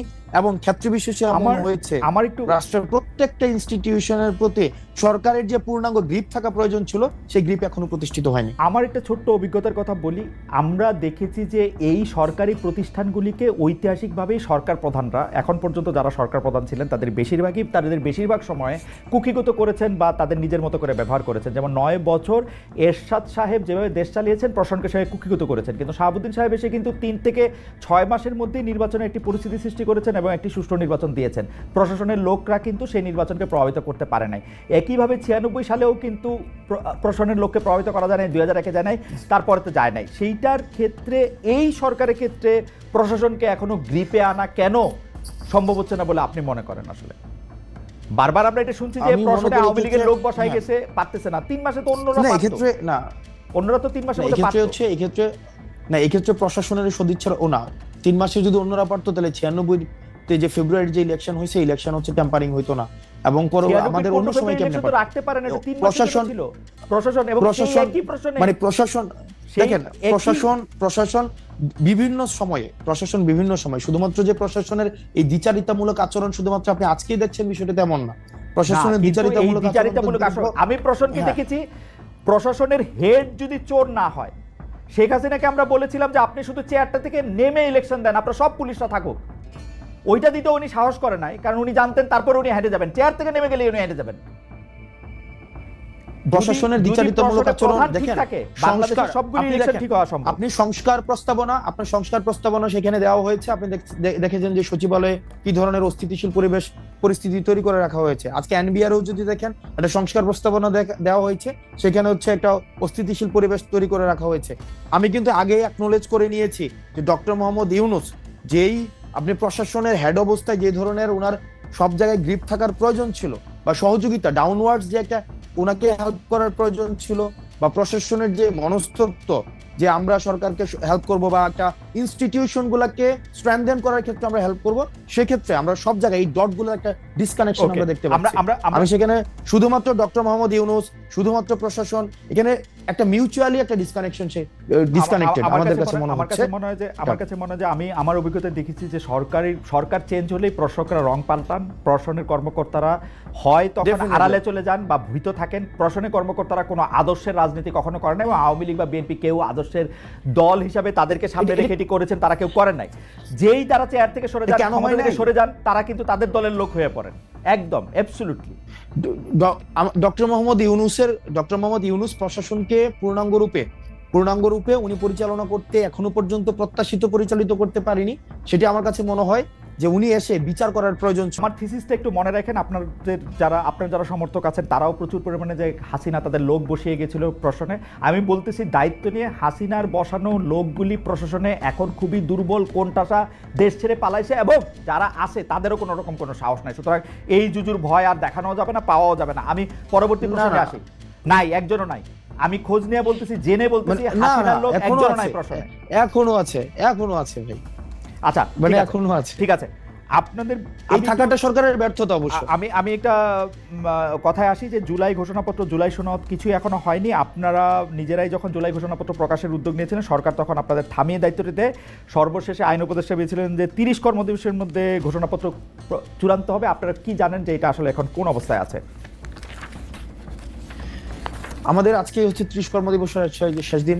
আজকেই আমরা হচ্ছে 31শে ডিসেম্বর যখন করতে যাই, তখনও সরকার আমাদেরকে বলেছেন যে ঐকমত্যের ভিত্তিতে হবে, এবং পরবর্তীতে আমরা যখন আন্দোলন করি তখন আমাদেরকে বলা হয়েছে 30 কর্মদিবসের মধ্যে হবে। আজকে পর্যন্ত সেটি হয়নি, এবং এটি একটি মানে সরকার হচ্ছে এইভাবে কমিটমেন্ট ব্রেক করা, এটা সরকার তো একটা ইনস্টিটিউশন থেকে এই ধরনের আচরণ অপ্রত্যাশিত, এবং এটি নিয়ে আমাদের পরবর্তী কার্যক্রম সেটা হচ্ছে আমরা আজকেই আপনার মিটিং শেষে আমরা আলোচনা করে তারপরে হচ্ছে আমরা সিদ্ধান্ত নেব। জনাব মোহাম্মদ মোস্তফা আমাদের একজন দর্শক, তিনি বলছেন যেটাকে হাসনাত আব্দুল্লাহ নাগরিক দায়িত্ব বলছেন, সেটাকে সাংবাদিক সাহেব আইন নিজের হাতে তুলে নিয়েছে বলছেন। আমি সাংবাদিককে বলতে চাই, হাসনাত আব্দুল্লাহ যা করেছে সত্যি কি সেটা আইন নিজের হাতে তুলে নেওয়া বলে? আমার মতে বলে। এখন আপনারা অনেকেই বলতেছেন বলে না, তাহলে আর কি আর করা যাবে? ফাইন, আমি পরবর্তী প্রসঙ্গে আসি। 5 আগস্টকে জুলাই গণ অভ্যুত্থান দিবস ঘোষণা করেছে অন্তর্বর্তী সরকার, আর অন্তর্বর্তী সরকার গঠনের দিন 8 আগস্টকে নতুন বাংলাদেশ দিবস হিসেবে গ্রহণ করেছে। এটা আজকের ঘটনা। 16 জুলাইকে শহীদ আবু সাইদ দিবস ঘোষণা করা হয়েছে। আপনি 8 আগস্টকে এই সরকারের নতুন বাংলাদেশ ঘোষণা হিসেবে মানতে নারাজ। 5 আগস্টকে নতুন বাংলাদেশ দিবস করার দাবি করেছেন আপনি ফেসবুকে। সাদিকুর রহমান খান সাহেবের ফেসবুক পোস্ট শেয়ার করেছেন, যেখানে 8 আগস্ট জুলাই বিপ্লবদের পরাজয় দিবস বলেছেন তিনি। এই সরকারের প্রতি আপনার এত হতাশা কেন? যদি একটু বলতেন, বা এই 3টা বিষয় নিয়ে একটু কথা বলতেন। কারণ দেখেন, এই সরকার হচ্ছে যে পরিমাণ মানুষের ম্যান্ডেট নিয়ে এসেছিল, এবং এই সরকারের কিছু স্পেসিফিক টাস্ক ছিল। এই সরকার মানে রেভলিউশনারি হওয়া উচিত ছিল, প্রোঅ্যাক্টিভ হওয়া উচিত ছিল। সেই জায়গায় দেখলাম এই সরকারটা একটা ব্যুরোক্রেটিক ধাঁচের হয়েছে, এবং আমার কাছে অনেক ক্ষেত্রে মনে হয়েছে প্রায়োরিটি সেট করার ক্ষেত্রে এই সরকার অনেক বেশি ভুল করেছে। এই সরকারের প্রথম এবং প্রধান প্রায়োরিটি হওয়া উচিত ছিল, যেমন কিছুদিন পরে অগাস্ট এসে যাচ্ছে, কিন্তু এখনো পর্যন্ত আমরা যদি দেখি আহতদের এখনো পর্যন্ত সুচিকিৎসা নিশ্চিত করা যায় নাই। স্বাস্থ্য মন্ত্রণালয় এমন একজন উপদেষ্টা উনি আসছেন প্রপারলি ডিসফাংশনাল, এখনো পর্যন্ত উনাকে সাপোর্ট দেওয়ার জন্য আবার একজন সাব অ্যাডভাইজার নিয়ে আসা হয়েছে, যেটা ছিল নিষ্প্রয়োজন। এখানে হচ্ছে আমরা ফিল করছি, আমি ব্যক্তিগতভাবে ফিল করছি, আমার দলীয় কোনো বক্তব্য না, আমি ব্যক্তিগতভাবে ফিল করছি যে যাদেরকে অ্যাডভাইজার হিসেবে নিয়োগ দেওয়া হয়েছিল সবাইকে না, কিছু অ্যাডভাইজারকে সিলেক্ট করা ভুল হয়েছে, এবং এখনো পর্যন্ত তারা প্রপারলি ফাংশন করতে পারে নাই। কিছু অ্যাডভাইজার রয়েছে যাদেরকে যে বেতন দেওয়া হচ্ছে, ওনাদের আসলে কি কাজের জন্য বেতন দেওয়া হচ্ছে, কাজের ক্ষেত্রে কতটা উনি ইম্প্যাক্টফুল ভূমিকা রাখতে পারছে, সেটা এখনো পর্যন্ত হচ্ছে যথাযথভাবে অ্যাডভাইজারদের প্রসঙ্গে এই কথা বলছেন। জি বলেন। আমি এবং ইনস্টিটিউশনগুলা, রাষ্ট্রের যে ইনস্টিটিউশনগুলা, এগুলোর সংস্কার হওয়া প্রয়োজন ছিল। যে ইনস্টিটিউশনগুলো সংস্কার হইলে আর হাসনাত আব্দুল্লাহকে গিয়ে হচ্ছে রাস্তা থেকে হচ্ছে ওই আপনার পিচ উঠাইতে হইতো না। ওই ইনস্টিটিউশনগুলো সংস্কার হওয়া উচিত ছিল, পুলিশ সংস্কার হওয়া উচিত ছিল, আপনার হচ্ছে জুডিশিয়ারি সংস্কার হওয়া উচিত ছিল। হ্যাঁ, জুডিশিয়ারির অনেক কাজ আগাইছে, আমরা এটা আপনি আরো অনেক বেশি ভালো বলতে পারবেন টেকনিক্যাল জায়গা থেকে, জুডিশিয়ারি নিয়ে ইতিবাচক, কিন্তু অন্যান্য যে অর্গানসগুলো রয়েছে রাষ্ট্র কমপ্লিট ফেল করেছে। বিশেষ করে আমাদের ডিফেন্সিভ মেকানিজম, আমাদের যেই আইন শৃঙ্খলা রক্ষাকারী বাহিনী যারা রয়েছে, এখনো পর্যন্ত কোনো সংস্কার হয় নাই, যেটা আমাদের জন্য দীর্ঘমেয়াদী, আমাদের জন্য একটা আমাদের যে প্রত্যাশা ছিল, এই প্রত্যাশাটা আমরা সেখানে হতাশ হয়েছে। আপনি যদি দেখেন যে এই সরকার একটা সবার ঐক্যমত্যের ভিত্তিতে আমাদের হচ্ছে একটা গ্রহণযোগ্য ডেমোক্রেটিক ট্রান্সফরমেশনের দিকে যাওয়ার জন্য যে শর্তাবলী রয়েছে, সেগুলো খুব দ্রুততম সময়ের মধ্যে, আমরা একটা খুব অপ্রয়োজনীয় একটা আলাপের মধ্যে রয়েছি যে নির্বাচন আগানো পিছানো, নির্বাচন এটা খুবই নিষ্প্রয়োজন একটা আলাপ। বরং যে সংস্কারগুলো হওয়ার কথা ছিল সেগুলো যদি পসিবল হয়, এগুলো যদি এই বছরের মধ্যে পসিবল হয়, মানে যত দ্রুত পসিবল এগুলো করা উচিত ছিল, কিন্তু সরকার সেইখানে একটা ল্যাথার্জিক একটা ভূমিকা পালন করছে, একটা ঐক্যমত কমিশন করেছে।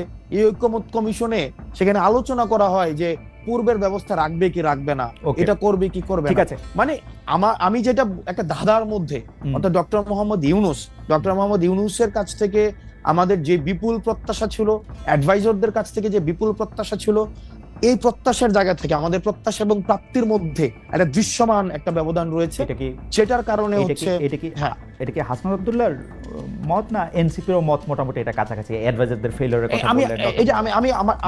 আমার এনসিপির আমার পার্টি বক্তব্য দেই নাই, আমি আমার ব্যক্তিগত হচ্ছে আমার মতামত আমি জানিয়েছি। ওকে, ঠিক আছে। আমি লাস্ট প্রশ্ন আপনাকে করি, সেটা হচ্ছে যে আপনার পদ পদবি উল্লেখ করে জাতীয় মানে আপনি এনসিপি নেতা হাসনাত আব্দুল্লাহর কথা বলা হয়েছে হচ্ছে এরকম, দুদক মহাপরিচালক আপনি দুদক নিয়ে যে মন্তব্য করেছেন যে ঘুষ দাবি করেছেন ঊর্ধ্বতন কর্মকর্তারা 1 লাখ টাকা চা খেতে লাগে এই জাতীয়, সেটিকে যাচাই বাছাইহীন ও মানহানিকর। আবার পরে আমি আজকে আবার দেখলাম যে আরেকটা নিউজ আছে যে তিনি আসলে বোঝেন নাই, সেই জন্য বলেছেন। দুদক নিয়ে আপনার অবস্থানে কি কোনো পরিবর্তন আছে? কে বোঝেন নাই বলেছে? সেটা বোধহয় দুদকের মহাপরিচালক বোধহয় মন্তব্য করেছেন যে হাসনাত সামথিং ঠিক মতো বোঝেন নাই, সেই জন্য হয়তো এরকম মন্তব্য করেছেন, বা তার কাছে ঠিক খবরটা নাই, সেই জন্য সেই চা খাওয়ার দাবি বা 1 লাখ টাকা ঘুষের দাবির এইসব প্রসঙ্গ কথা বলেছেন। আমি তো সেটা ভিডিও রেফারেন্স শো দিয়েছি, সেটা তো হচ্ছে কি কথা হয়েছে না হয়েছে ওখানে, এবং এটা সিরিজ অফ ডিসকাশনস ছিল। অর্থাৎ আপনি মনে করছেন যে দুদক এরকমই একটা সংস্থা হিসেবে রয়ে গেছে, যে সংস্থার মধ্যে আসলে আকণ্ঠ দুর্নীতি পরায়ণ, এবং আপনি আসলে একটা অডিও ক্লিপ বা একটা অডিও ক্লিপই তো মানে টেলিফোন সংলাপের বিষয়ে আপনি সংযুক্ত করেছিলেন, যেখানে দেখা যাচ্ছে যে দুদকের কর্মকর্তারা টাকা পয়সার ব্যাপারে কথা বল ডিসকাশন, এবং হচ্ছে দুদকেই হচ্ছে গিয়ে টাকা দেওয়ার কথা বলা হয়েছে, এবং দুদক থেকেই হচ্ছে বারবার এই কথাগুলো বলা হচ্ছিল। তো টাকা কিভাবে নিয়ে যাবে, কার কাছে টাকা দিবে, অর্থাৎ ডিসকাশনের সেকেন্ড ফেজটা হচ্ছে আপনার যে পোস্টে সেখানে ছিল। আমাদের একজন দর্শক ইন্টারেস্টিং, আজকের এপিসোডটা পুরাই একটা ফেইল্ড প্রজেক্ট ছিল, থ্যাংক ইউ। হাউএভার আমার প্রশ্ন শেষ, আমি একটু মন্তব্য করতে চাই যে আপনি আপনাকে আমরা দেখি মানে কেউ আপনাকে, এই যে আমি যে শহরটাতে থাকি সেই নিউ ইয়র্ক শহরের একজন তরুণ নেতা জোরান মামদানি, যিনি আসলে ডেমোক্রেটদের পক্ষ থেকে মেয়র পদে লড়াই করার জন্য নিউ ইয়র্কবাসী তাকে ম্যান্ডেট দিয়েছেন। এটি প্রায় মানে একরকম নিউ ইয়র্কের ইতিহাস অনুসারে এটি প্রায় নিশ্চিত যে তিনি আসলে মেয়র হতে যাচ্ছেন, যেখানে আসলে ডেমোক্রেটরাই প্রধান। বড় কোনো ডেমোক্রেটিক শক্তি যদি আবার 2-3 এক হয়ে তার বিরুদ্ধে না দাঁড়ান, তাহলে হয়তো মানে ইন্ডিপেন্ডেন্ট হিসাবে যেটি শোনা যাচ্ছে সেটি যদি না দাঁড়ান, তিনি হয়তো পরবর্তী মেয়র হতে যাচ্ছেন। তার সঙ্গে আপনাকে তুলনা করা হচ্ছে, আমার সুযোগ হয়েছিল তাকেও ইন্টারভিউ করার, কিন্তু আমি আপনাকে যেহেতু খুব ভালো করে খেয়াল করি, আমি দেখতে পাচ্ছিলাম যে আপনি আওয়ামী লীগের পক্ষে যারা কাজ করেছেন বা স্বৈরাচার ফেসিস্টদের পক্ষে যারা কাজ করেছেন, এমনকি যারা আপনি যেটাকে বলেন সম্মতি উৎপাদনের জন্য কলম সৈনিকও যারা ছিলেন, যারা টকশো থেকে সম্মতি উৎপাদন করেছেন, তাদের বিরুদ্ধেও আপনি আসলে ব্যবস্থা চান, তাদেরকেও আপনি এক ধরনের শাস্তির আওতায় আনতে চান, এবং তাদেরকে এই শাস্তির আওতায় না আনলে আমাদের রাজনীতির গতিপথ ঠিক হবে না বলে আপনি মনে করেন? এই যে সম্মতি উৎপাদনের যে রাজনীতি, সেই রাজনীতিতে হাসনাত আপনি একজন খুবই উজ্জ্বল তরুণ, এই রাজনীতি সম্মতি উৎপাদনের রাজনীতি আপনি নিজেকে কোথায় দেখেন 2024 সাল পর্যন্ত? কেন আমি এই কথা বলছি, কারণ আপনার সঙ্গে কথা হবে বলে অনেকে আমার কাছে এই মেসেজ পাঠিয়েছেন যে আপনিও তো 2020, 21, 22, 23, 24 খুবই আগ্রহ ভরে বঙ্গবন্ধুর কথা লিখেছেন, স্লোগান দিয়েছেন, বক্তৃতা দিয়েছেন, খুবই সুন্দর করে কি বলে ক্রোড়পত্রে লেখা ছাপিয়েছেন। আপনি যেহেতু ভালো বলেন, অনেকে বুঝিয়েছেন, সেই ক্ষেত্রে সেইটা আপনি যখন আপনাকে দেখেন, আপনি এটাকে কিভাবে বিবেচনা করেন? আমার জীবনে আমি একটা বক্তব্য দেই নাই, একটা মিছিলে যাই নাই, 1 মিনিটের জন্য আমি কোনো ছাত্রলীগ করি নাই। আপনি যদি খুব খেয়াল করে দেখেন, আমি পুনরাবৃত্তি করছি, আমি আমার জীবনে পুনরাবৃত্তি করছি, 1 মিনিটের জন্য আমি শেষ করি, 1 মিনিটের জন্য আমি ছাত্রলীগ করি নাই। ক্যাম্পাস লাইফে আমি ক্যাম্পাসে আসি 2016 সালের ডিসেম্বরের লাস্ট উইকে ক্যাম্পাসে আসি, এবং ক্যাম্পাস থেকে চলে আসা পর্যন্ত ছাত্রলীগ বিরোধী আমারও সবসময় অবস্থান ছিল, গ্যাস্ট্রম বিরোধী অবস্থান ছিল, গণরম বিরোধী অবস্থান ছিল, এবং সেটি নিয়ে আমার আন্দোলনেরও আমার ইতিহাস রয়েছে। এখন আপনি যদি আমার ফেসবুকে যান, ওই 2টা লেখা এখনো পর্যন্ত আমি হচ্ছে অনলিমি করি নাই, এখনো পর্যন্ত আছে 2টা লেখা। একটা হচ্ছে যে বঙ্গবন্ধুকে সেখানে হচ্ছে জন্মদিনের শুভেচ্ছা জানানো। হুম, আপনি যদি 2020 সালে বঙ্গবন্ধুর জন্মদিনে 100 কোটি টাকা বরাদ্দ দেওয়া হয়েছিল, হুম, মনে আছে কিনা আপনি দেখেন হুম, যে শতবর্ষর জন্মদিনে 100 কোটি টাকা বরাদ্দ দেওয়া হয়েছিল। হুম, এবং ওই আপনি যদি ওই পোস্টের আপনি ক্যাপশনটা পড়েন, ওই ক্যাপশনের মধ্যে ওই শেখ মুজিবের একটা উক্তি লেখা আছে যে যেই দেশের মানুষ খাইতে পায় না, যেই দেশের মানুষ হচ্ছে এখনো পর্যন্ত অন্ন বস্ত্র বাসস্থানের জোগাড়ই করতে পারে নাই, তাদের আবার কিসের জন্মদিন, তাদের আবার কিশোর জন্মদিন। হুম। অর্থাৎ যেই ব্যক্তি এই কথা বলে গেছে তার জন্য আপনি 100 কোটি টাকা দিচ্ছেন, সেটা হচ্ছে মার্চ মাসে। তখন আমি শেষ করি, তখন আমাদের করোনার ইস্যুটা চলে আসছিল 2020 সালের হচ্ছে খুব সুন্দর মার্চে হলগুলো বন্ধ হয়ে যায়, মার্চের সেকেন্ড উইকে বা ফার্স্ট উইকের দিকে হলগুলো বন্ধ হয়ে যায়। সেটাকে মিন করার জন্য হচ্ছে আমি ওই ক্যাপশনটা দিয়েছিলাম। আপনি যদি এখনো যান আপনি সেখানে এটা দেখতে পাবেন। আমি এটা অনলিমি করি নাই, কারণ আমার চিন্তার ওইটাতে পরিবর্তন আমি করি নাই। ওকে। দ্বিতীয়ত ইত্তেফাকে খুব সম্ভবত আমার একটা লেখা আসছিল ইত্তেফাকে যে বঙ্গবন্ধুর জন্মদিনে, অর্থাৎ ওই বছরই তার জন্মদিনে হচ্ছে একটা শুভেচ্ছা জানানোর জন্য। এখন আপনার একটা হিস্ট্রিতে আপনি শেখ মুজিবকে আপনার দুই ভাবে সেখানে অ্যানালিসিস করতে হবে। হ্যাঁ, 2020 সালে 2020 সালের পত্রিকাতে আমি ডেট ধরে বলতে পারবো। 17 মার্চ আমাদের হলগুলো বন্ধ হয়ে যায় খুব সম্ভবত মার্চের ফার্স্ট উইকের দিকে। অর্থাৎ সরকার অনেক ঝাঁকজমকপূর্ণ আমার অসুবিধা নাই, আপনি বলেন 2020-এ আপনি এরকম একটা লেখা ইত্তেফাকে লিখছিলেন, তাই তো? হ্যাঁ, আমি লিখছিলাম ইত্তেফাকে। আচ্ছা, আমি ইত্তেফাকে লিখেছিলাম, কিন্তু আপনি আমার পুরো ব্যাকগ্রাউন্ড, আপনি আমার ইউনিভার্সিটি লাইফ, আপনি পুরো জায়গায় ছাত্রলীগ করা কি খারাপ? জনাব সার্জিস তো করতেন ছাত্রলীগ করা অসুবিধা কি? না, আমার এক্সপেরিয়েন্স খুবই বাজে, কারণ ছাত্রলীগ আমাকে হল থেকে বের করে দিতে চাইছে, 11 তলায় উঠাই আমাকে ঘাট ধরে হচ্ছে 11 তলায় থেকে ফেলে মেরে ফেলতে চাইছে, আমার রুম দখল করছে। আমার এক্সপেরিয়েন্স, আমার পরীক্ষার আগের রাতে আমাকে হল থেকে বের করে দিতে চাইছে। 2020 সালে না, 2017, আমি 2017 সালের কথা বলছি। আচ্ছা, 2017 সালে। ওকে, 2020 আমার 2020 সালে আপনি যখন এবং বিজয় 71 হলে আমি বিজয় 71 হলে যদি একজন ব্যক্তি ছাত্রলীগ বিরোধিতা সবসময় ভোকাল ছিল, কোন ধরনের হচ্ছে ওই যে মানে পেসিভ কোনো বিরোধিতা না, সেটা ছিলাম হাসনাত আব্দুল্লাহ। আপনি খোঁজ নিয়ে দেখতে পারেন, বা এখনো পর্যন্ত আমার যারা ব্যাচমেট আছে, আমার বন্ধু যারা আছে। এবং আপনি যদি একটা জিনিস দেখেন, এই যে নাহিদ, আসিফ, তারপরে হচ্ছে আপনার যারা ফেসিবাদ বিরোধী যে রাজনৈতিক দলগুলো ক্যাম্পাসে তখন ছিল গণ অধিকার পরিষদ, নূর ভাইরা যারা ছিল, রাশেদ ভাইরা ছিল, আমার সাথে কিন্তু সম্পর্কে এমন না যে এই অভ্যুত্থানের পরে আমরা তখন থেকেই আকরাম, আমার তখন থেকেই মানে তাহলে আপনি 2020 থেকে 24 সাল না 2020 থেকে না, তখন থেকে ইউনিভার্সিটি ফার্স্ট ইয়ার থেকে আমি তখন থেকেই, হয়তো আমি কোনো রাজনৈতিক দলের ছিলাম না, গণ অধিকার পরিষদের ছিলাম না, স্যাডের ছিলাম না, কোনো স্টুডেন্ট এগেইনস্ট টর্চার, একটা হচ্ছে সেখানে একটা হয়েছিল স্টুডেন্ট এগেইনস্ট টর্চার, সালাউদ্দিন সিফাত এটা করেছে। আমরা তখন চেষ্টা করেছি ছাত্রলীগের এই যে নির্যাতন গুলাকে কিভাবে হচ্ছে আমরা ভিজুয়ালি দেখানো যায়, ইন্টারন্যাশনাল মিডিয়াতে সেগুলোকে প্রচার করা যায়। এটার থ্রু যে আমি কোনো পার্টিজান পলিটিক্স করি নাই, কিন্তু পুরা সময়টা হচ্ছে এই ছাত্রলীগ বিরোধী আমার অবস্থান ছিল। ওকে, থ্যাংক ইউ সো মাচ। তাহলে আপনি মনে করেন যে ওই সময় আপনার যে অবস্থান ছিল, সেই অবস্থানটা মানে কোনো একটা চাপের মুখে দ্বারাও মনে করেন আপনি বঙ্গবন্ধুর জন্য যে লেখা লিখছেন সেটা হচ্ছে আপনি আপনার জায়গা থেকেই লিখছেন। এই লেখা কি এখন আবার আপনি লিখবেন নাকি এটা আবার একটু কারেকশন করে লিখবেন? আমি সেটাই জানতে চাইছিলাম আপনার অবস্থান। আমি তো অনলিমি করি না এখনো, কারণ আমি ওইটাকে এখনো বিশ্বাস করি, যে দেশের মানুষ, আমি এখনো বিশ্বাস করি। আমার ওই লেখাটা এখানে যেটা আছে, আমি তো চাইলে অনলিমি করে ফেলতে পারতাম। এত গালাগালি, এত ট্রোল, এত প্রশ্ন, আমি তো অনলিমি করতে পারতাম। অনলিমি করি নাই, আমি কেন করবো অনলিমি? আর আমি যেখানে ইভেন আমার পার্টিও যদি সেখানে কোনো ধরনের কখনো আবার এক ধরনের মানে নীতি বিবর্জিত কোনো কাজ করে, সেক্ষেত্রে আমিও আমার পার্টির সমালোচনা করব। এবং আমার পার্টির এটাই হচ্ছে একটা ইউনিক একটা ক্যারেক্টারিস্টিক্স, যেটা হচ্ছে আমরা নতুন যে রাজনৈতিক বন্দোবস্ত বলছি, সেই রাজনৈতিক বন্দোবস্ত সেটা একটা অংশ না। আমার একটা বিষয় হচ্ছে যে আমরা কালচারালি সফিস্টিকেটেড হওয়ার জন্য আরো অনেক সময় লাগবে। সেই জায়গা থেকে আপনি যেটাকে আইন নিজের হাতে তুলে ধরা বলছেন, সেটাকে আমি এখনো পর্যন্ত আমি সচেতনতা বলবো। কারণ একটা মানুষ বিষ খেয়ে মারা যাচ্ছে, আমি সেক্ষেত্রে আমার প্রথম এবং প্রধান কাজ হচ্ছে তাকে সেখান থেকে বাঁচানো। একটা মানুষ ছাদ থেকে লাফ দিয়ে পড়ে যাচ্ছে, আমি সেটা একটা বিষ খাওয়ার মতো, আমাদের দেশের যেভাবে এখানে একটা মানুষ মারা গেলে একটা মানুষের ক্ষতি, আর সেখানে হচ্ছে শত শত মানুষকে বিভিন্নভাবে রাষ্ট্র মেকানিজমের মধ্য দিয়ে মানুষকে বোকা বানিয়ে আমাদেরকে ক্ষতিগ্রস্ত করেছে, এবং সেটির বিরুদ্ধে প্রতিবাদ করাকে এবং সেটির বিরুদ্ধে ইনস্টিটিউশনগুলো যেন যথাযথ ব্যবস্থা নেয়, সেটিকে আমি কখনই আইন নিজের হাতে তুলে নেওয়া আমি বলবো না। আমি বরং বলবো যে মানুষ যেন এই রাষ্ট্রীয় ইনস্টিটিউশনগুলো যেন প্রপারলি ফাংশন করতে পারে, সেটির জন্য মানুষের আরো বেশি সচেতন হওয়া উচিত। আমি এখনো আপনার মতো করে ভাবতে শিখি নাই, নিশ্চয়ই শিখে যাব।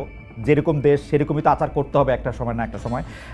অনেকেই বলছেন যে আমাকে আপনার কথা মানা উচিত মানা উচিত না, আপনি যেটাকে ঠিক মনে করছেন, মানে আমরা যেভাবে দেশটাকে করতে চাই আমরা অবশ্যই অবশ্যই অবশ্যই আপনি যেভাবে আপনার পথই ঠিক, আপনার পথ আমি যাতে ঠিক মনে করতে পারি, আমার পথ ঠিক না, এই পথ মনে করতে পারি। আপনি এখনো লাস্টেও বললেন যে আপনি তো এটাকে এখনো সেরকমই বলতে চান, তা আমিও যেন এরকম মনে করতে পারি, আমার প্রতি আপনি দোয়া ভালোবাসা রাখেন, আমিও যাতে আপনার মতে একমত হতে পারি। এখন পর্যন্ত পারি নাই আর কি। লাস্ট 3 সেকেন্ড আমি একটু নিতে চাই আপনার কাছ থেকে। সেটা হচ্ছে আমরাও দেশের ইনস্টিটিউশনগুলো প্রপারলি ফাংশন করে নাই বলে আমরাও সাফারার হয়েছি। আমরা চাই না আপনি আপনার সন্তানকে নিয়ে বিদেশে থাকেন, আপনি বিদেশে বসে টকশো করেন। আমি চাই প্রত্যেকটা মানুষ আমাদের দেশের সার্ভিসগুলো নিয়ে সন্তুষ্ট হোক। আমাদের দেশের রাজনীতিবিদ, অধিকাংশ রাজনীতিবিদের ছেলে মেয়ে বিদেশে থাকে, বড় বড় কথা বলে সবাই হচ্ছে ইয়াতে। আমি চাই যে সার্ভিস প্রডিউস করবে সে সার্ভিসের কনজিউমার হবে। জনাব হাসনাত আব্দুল্লাহ, আপনাকে অনেক ধন্যবাদ আমাদেরকে সময় দেওয়ার জন্য। আমাদের সময় শেষ। অনেক দর্শক আমাদের সঙ্গে ছিলেন, বেশিরভাগই আপনার বক্তব্যকে সমর্থন করেছেন যারা আজকে এখানে ছিলেন। সুতরাং আপনার এই বক্তব্য নিশ্চয়ই আমাদেরকে ভবিষ্যতে চলার পথে নতুন পথ দেখাবে। ওকে, থ্যাংক ইউ সো মাচ জনাব হাসনাত আব্দুল্লাহ। দর্শক, আমরা জনাব হাসনাত আব্দুল্লাহকে শুনেছিলাম।